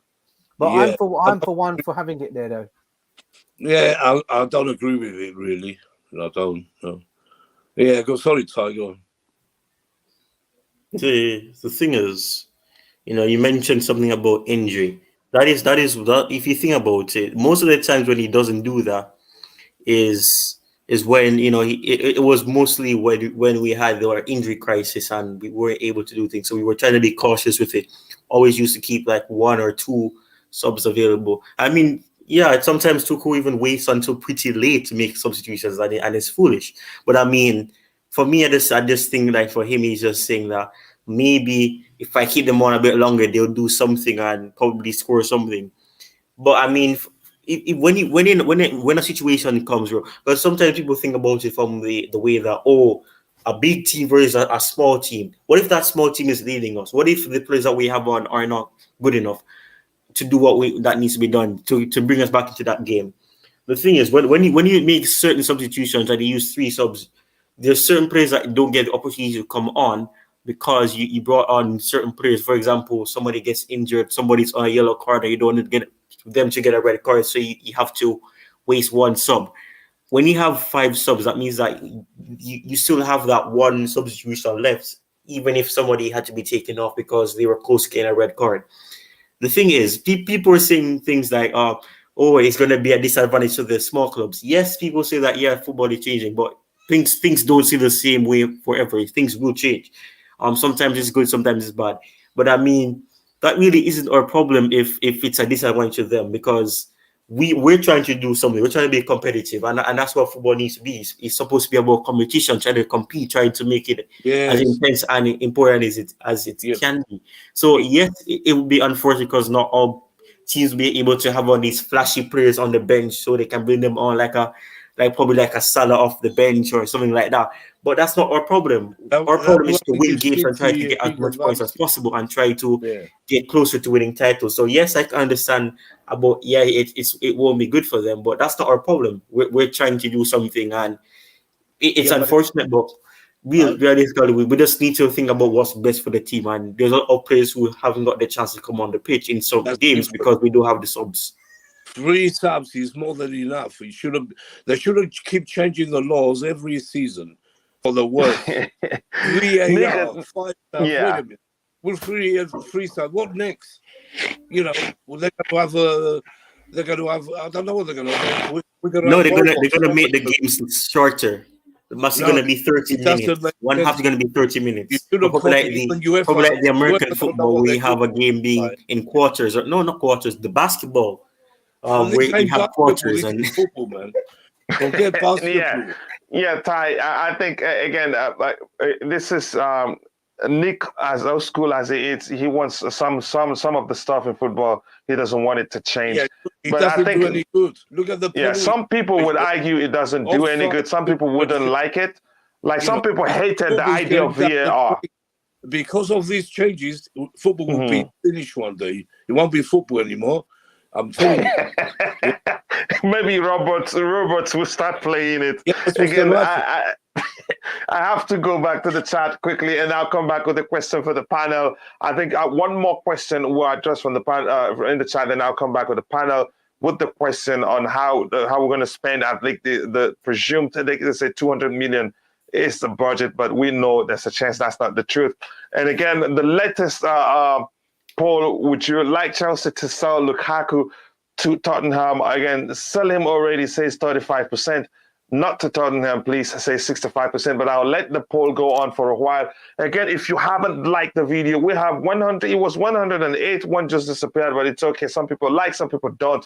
But if you haven't liked the video, please take a second to like the video, and also do subscribe to the channel if you haven't, just to support the channel. Again, let me quickly catch up with everything here. I'm not going to read everything. Morning to you, my brother, Matt Zivol from Zivol YouTube channel. If you haven't, please be sure to go check out Matt's YouTube channel.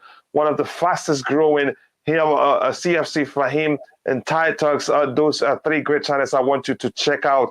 They're also growing really, really fast, and you want to be part of the growth. And plus, they provide great content. Thai, trust me, see what will happen. They provide great content. Please go check out their channel. Check out our Zivoli YouTube channel. Check out CFC Fahim YouTube channel, and also check out Thai Talks CFC YouTube channel. You will like them. Again, let me move in and catch up so that I can come back if I see anything to address here. If not, I will come back to the panel and ask them the question. Again, my new equipment is being problematic here. Please, while I'm waiting for my screen to start moving again, please, if you haven't, do like the video. The more you like it, the more you helping the channel grow. And if you haven't, subscribe to the channel to also help the channel grow. Chelsea should not be selling to rivals in the Premier League. Tom agrees with you guys, but to me, I could care less. I just want the guy to leave. Wherever he goes, I don't care. We end up getting Ken. Nope, it's never gonna happen. Even Son, it's never gonna happen. That will never happen. Actually, again, let me see. I don't think Gilmour is ready. I'd rather a better midfield. Again, like Tchouameni. Again, that's your argument. That you and I disagree with you. I think it's ready. I even he was ready before he left. Actually, the only argument I'd listen to is that he hasn't done well. He didn't do well during the loan his loan stay at Norwich. But again, it's not his fault. The team sucks as a whole, if you want to phrase it like that. Again, let me see if there's anything else. This is just a conversation between them. Tom. Chelsea the King Slayer says that because Spurs wouldn't sell Modric to us in 2011, they don't do business with us. Okay, for that reason, would you not sell Lukaku to them since we all want him to leave the club? Let me know what you think, Chelsea the King Slayer. Again, this is just a conversation between two people there. Says, what did he say? My screen is you. Yeah, that's the only midfielder who can change our squad. Who are you talking about exactly? Let me know. I think you're talking about Tchouameni. I think it makes sense. Tchouameni, Bissouma will also do the same thing, the same job as Tchouameni. He says here, Gilmour is corky at the moment. He said he hasn't. He says he doesn't get first-team football at Chelsea. He will leave. In that case, I would sell him. I haven't even seen this, and I was suspecting that he was going to leave. He has the upper hand in terms of negotiations because he has just 1 year left on his contract. We're not going to make enough money from him. And for him to stay or extend his contract, you have to promise him game time.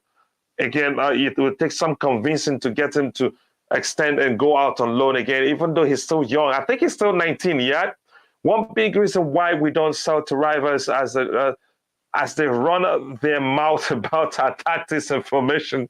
Again, you could argue that. Let me see if there's anything else here. What is Trip Blue saying? He says, I keep hearing Tuchel needs time to build, but everybody talking about ready-made players. Bring back Billy, Connor, Ethan, and Levi, and develop. Again, we have to, there has to be a balance. We must not buy. And again, I do believe that the club is now, it's not actually going to go into the market and start buy. I think they would like to bring in some academy players. Says here, let me see. Sorry, guys, my screen is really, really slow, so I'm going to just have to scroll to the bottom of everything. If I skip your comments, my apologies. It's not intentional. I just want to catch up. But because my screen is lagging, it doesn't help matters at all. So DJ, I'm going to start with you. What I want to say is this: the said budget is 200 million, right? And Jules Kounde is valued around 50 to 60 million. Let's just assume we pay 50 for him. We have 150 left. Yeah. What other? And remember, we're told that we're looking for two marquee signings. Does Kounde count as one of them? Yeah, whether he's a marquee, obviously he's going to come in as what we need. Obviously, is a centre back, because obviously we know Christensen and Rudiger have both gone now. Well, Christensen is more or less still a Chelsea player, because I do believe Barcelona haven't even registered him yet, as they can't afford to at the moment. So realistically, Christian is still with us. But obviously, until that situation, I'm still saying, Kounde would be his future replacement. And obviously, yes, we would obviously need another one to replace Rudiger. So I guess you could say one of those positions for me probably would be marquee. And I think someone like a Koulibaly to come in and take over from where Rudiger is, I think that could be one of the big signings we could make if we were to do that. You also got to take into consideration, yes, it's 200 million that we've been told that we're going to be allowed to spend. We've been given by Todd Boely, but then also you also got to put in that situation the bonus money we're getting from Eden Hazard, because he's won something. So I do believe add another 215 million, add another 15 or 17 million to that amount. So it'll actually be more money. And then obviously the players that we sell as well. So it's actually going to be more or less more than 200 million if you think about it. So I'd say probably the defense obviously will be the key, midfielder and a striker. I think the key one will be a striker. If the rumors are to be true that it's Lewandowski, we're really looking at Lewandowski. I think he could be one of the marquee signings we make, and I think Koulibaly could be the other marquee signing we make. That's just my take on it. You think that will be enough money to sign these players? No, there'll be others as well. But in terms of marquee signings, I'm talking about those two marquee signings in terms of being marquee. Then you obviously Aside the marquees, what are the good players? The remaining 150. What can we do with it really?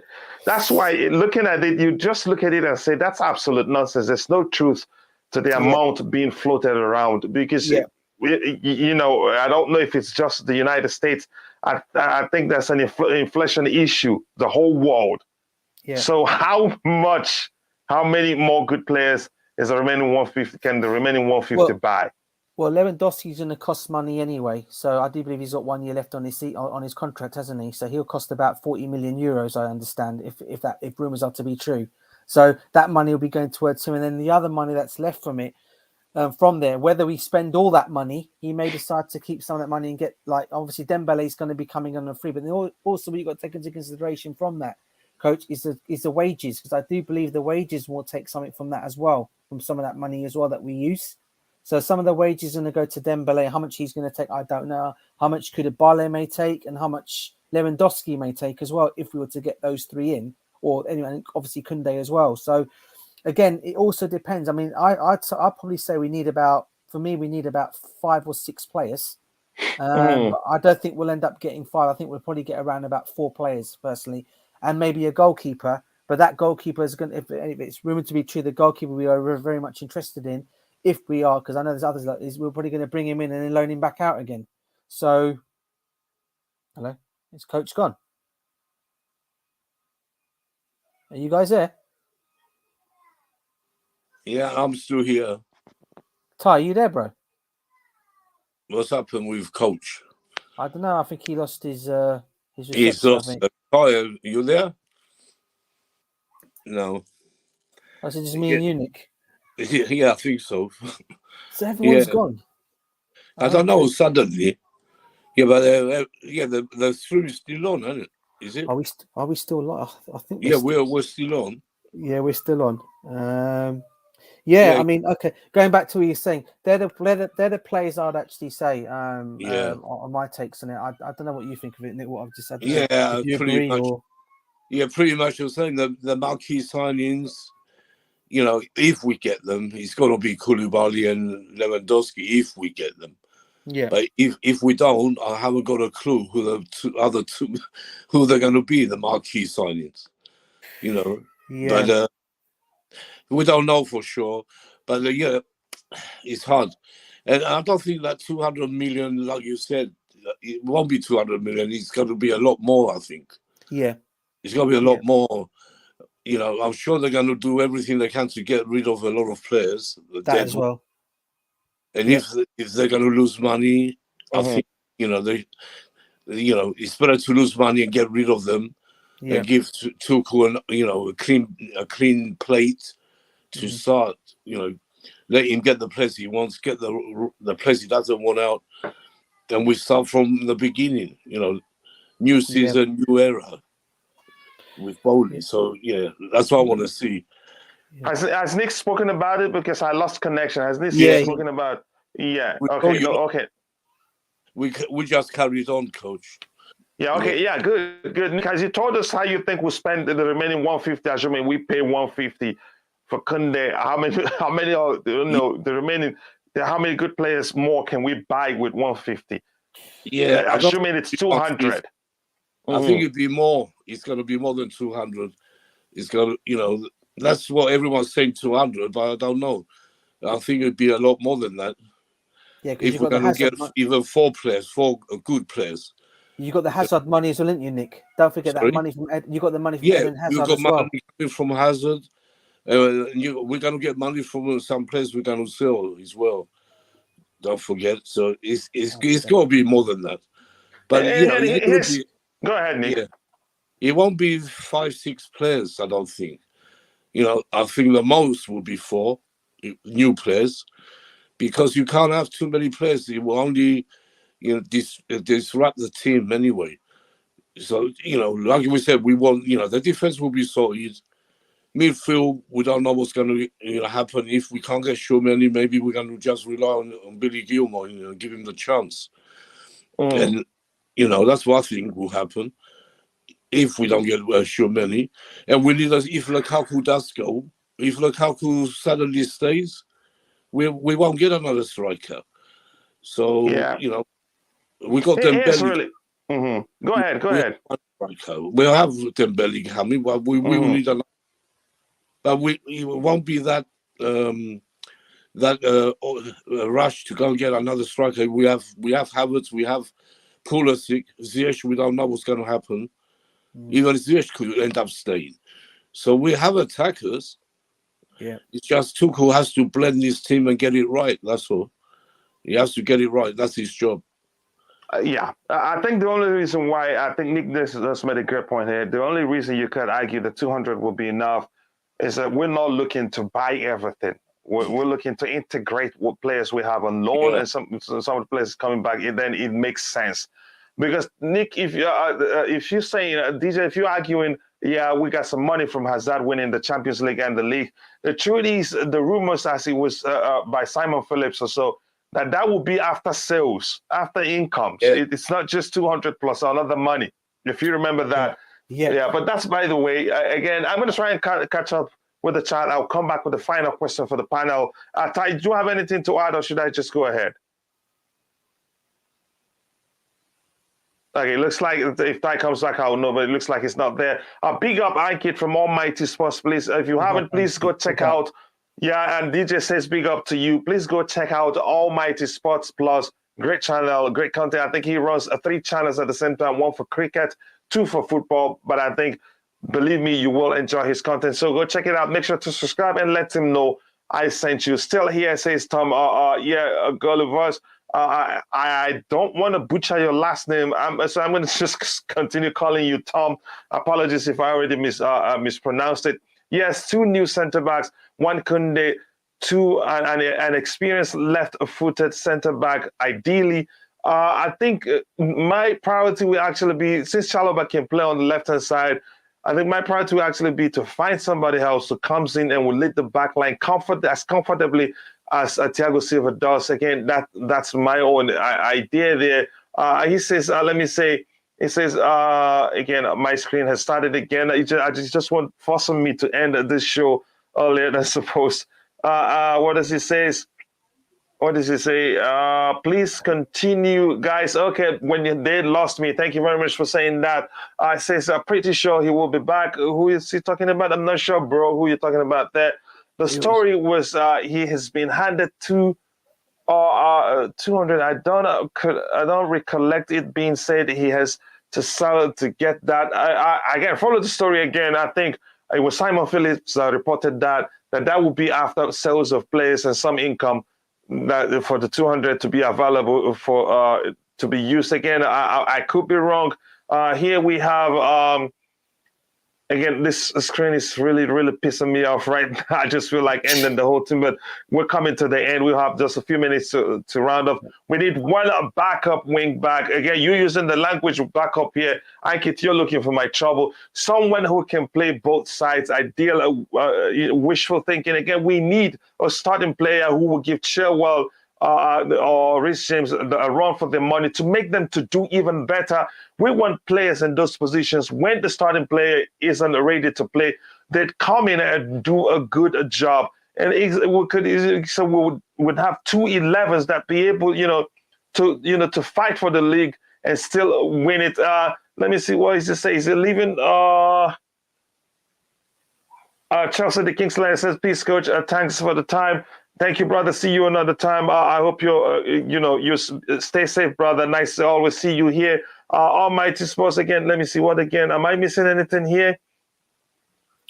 Again, I hope Kingslayer. I hope you're not pissed off or at anything, or you just tired. You want to leave at this point. Okay. Says our main signing is going to be a CDM who can play in a single pivot if required. Also wide forward who can score.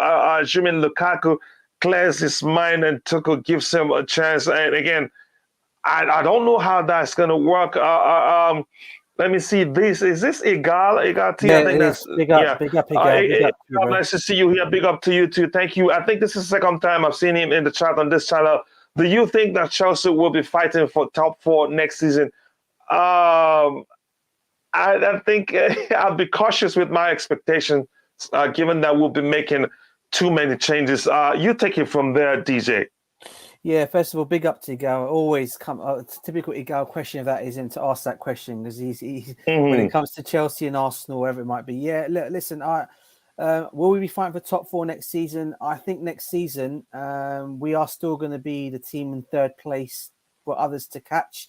I think we will be. We will still be up there, but we will be. But in terms of top 4, with Tottenham improving their team as well next season, it's going to be a bit of a hard. It'll be hard for us to we'll finish top half of the table, but I just think we won't be winning the Premiership. So yeah, we're probably looking at 3rd or 4th next season. However, depending on the players Tuchel does bring in, and if they're the signings that we want, then I cannot see us not fighting for higher than a 3rd position.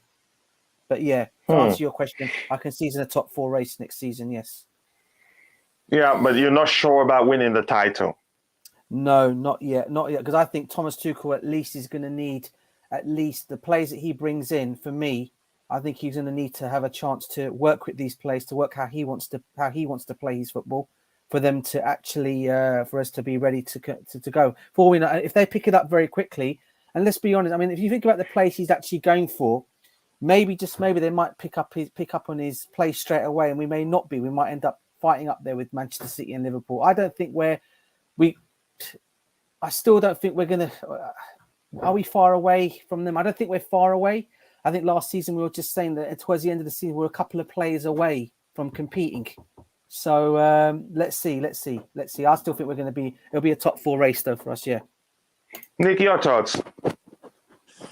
Yeah, I don't think there's no reason why we won't finish top 4. I think we're going to be there challenging because we're going to go for the 3 or 4 players the most, and it's the players we're looking at are good players, and there's no reason why we don't challenge. I think we will challenge City and Liverpool, and we were better than Liverpool last season anyway when we played them. City got the better of us, but I think we will with these players. If we get these players, but we're saying Lewandowski, Koulibaly, Kounde, Dembele. We get these players added with the ones we have. There's no reason why we don't challenge. I think we will challenge.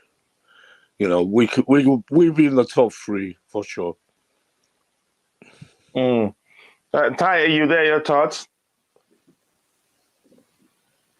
Okay, I don't think Ty is there. And the final question for the panel, I don't think I've asked you this before, DJ. Realistically, how many players do you think Chelsea can sign this transfer window? Realistically, be honest. For the vital positions, I'm going to go for 5 players. For what positions? 2 centre backs, 1 midfielder, 1 attacking winger, and possibly 1 striker. Yeah, because I've seen people saying, for instance, this comment here says something like, what does it say? 2 new receivers not enough. Thiago is 38. That makes it better. So another comment where she talks about Tuchel says something like overhaul, and that doesn't mean 2 players. And that comment makes sense. But here's the thing. Again, I've heard people saying sell player A, sell B, C, D, E, F, Z. Again, the whole team. That even Declan argues that we can sign as many players as we want this transfer window. I says that would be too. That's not possible. You're creating more problems. Practically, if you do that, just count it out. We're not going to be able to win anything next season. You get my argument. Now, NS Sports, welcome to the channel if this is your first time. And if you're watching, thank you for 112 likes. And if you haven't, please do like the video and also subscribe to the channel if you haven't. I could say, I think stands, I would take top 4, a couple flexibility in our set and use of a couple of new academy players. Again, since we're in a rebuilding process, that makes a perfect sense. Nick, your thoughts, how many players do you think we can sign this transfer window? Like I keep saying, I think 4 will be the most. I think 3 or 4. I can't see. It doesn't make sense to go and buy, to change your team completely, because that like you said, we won't win nothing if that happens. I think we'd be very happy to get 4, the most. Even 3, I'll be happy with, because we have players. We have a lot of players to come back, and they're not average or below average. They're good players. So, yeah, I can see 3 or 4. 3, 4. I'm going really mad. Say 4 really, but it could be 4. Like Sav said, we need a left back, left wing back for cover for Chilwell, not cover, another great player. We don't want backups like we keep saying. And Rhys James, we have Chalobah still. We have players, so we don't need too many. If we get a midfield, if we can't get so many, we shouldn't get no one, or unless it's Neves. If we can get Neves, I'll be happy to feel, just to have someone there backup, a good player for backup, for Jorginho, for Kante, who won't be playing so much again. And, with Jorginho, we don't know what's going to happen. So Kovacic, we know he's there. He's our main midfielder right now. And, and at the attack, it all depends on Lukaku. If he does go, then we have to get someone, better than him, or rough, someone like him. And if it's not Lewandowski, I'm sure there'll be other options. I'm sure we will get another attacker if he goes. It could be Jesus. It could be someone else. I can't think of too many world-class ones today. There's only Benzema and Ronaldo, and then they're not getting nowhere. So it's got. If we can't get Lewandowski, I think we might go for someone like Jesus, who can score. Yeah. If you ask me, I'd rather us go for Jesus. Again, that's me. Yeah. What, for Lewandowski or Jesus? Jesus. I'd rather us go for Jesus. He's younger. Yeah, he's younger, but I'll still go for Lewandowski first, if we can get him. Because I know Tuchel, Tuchel wants him. I know that, but let's see what happens. But we can't get too many. We can't get too many players. 4 is, is more than enough to start off with. Mm-hmm. Yeah, thank you very much, Nick, for that. With that, we've come to the end of the show. It's been a long one. My plan was to stream for just 1 hour, but it looks like us on the panel and those in the chat were enjoying it. It's been a brilliant show. So till now, again, it's still I cannot complain. I appreciate everybody on the panel. So please, if you haven't, go check out a Tide Talk CFC YouTube channel. Check out my brother Ankit's Almighty Sports YouTube channel, and make sure to subscribe to their respective channels. Follow them, let them. I sent you. And I want to say thank you to everybody in the chat. I want to say thank you to CFC Blues, 1J, Tom Glovers, Almighty Blues, Kim So, True Blue himself. He's been brilliant on the chat. Bobby, who was here. Again, everybody else that joined us. If I miss your name, apologies. I'm only human. And I want to say also, if you haven't, please do like the video and subscribe to the channel. See you tomorrow for the Blue Morning Show and later in the evening for the Chelsea Transfer Watch. Thank you again, and God bless us all. Peace. Peace, everyone.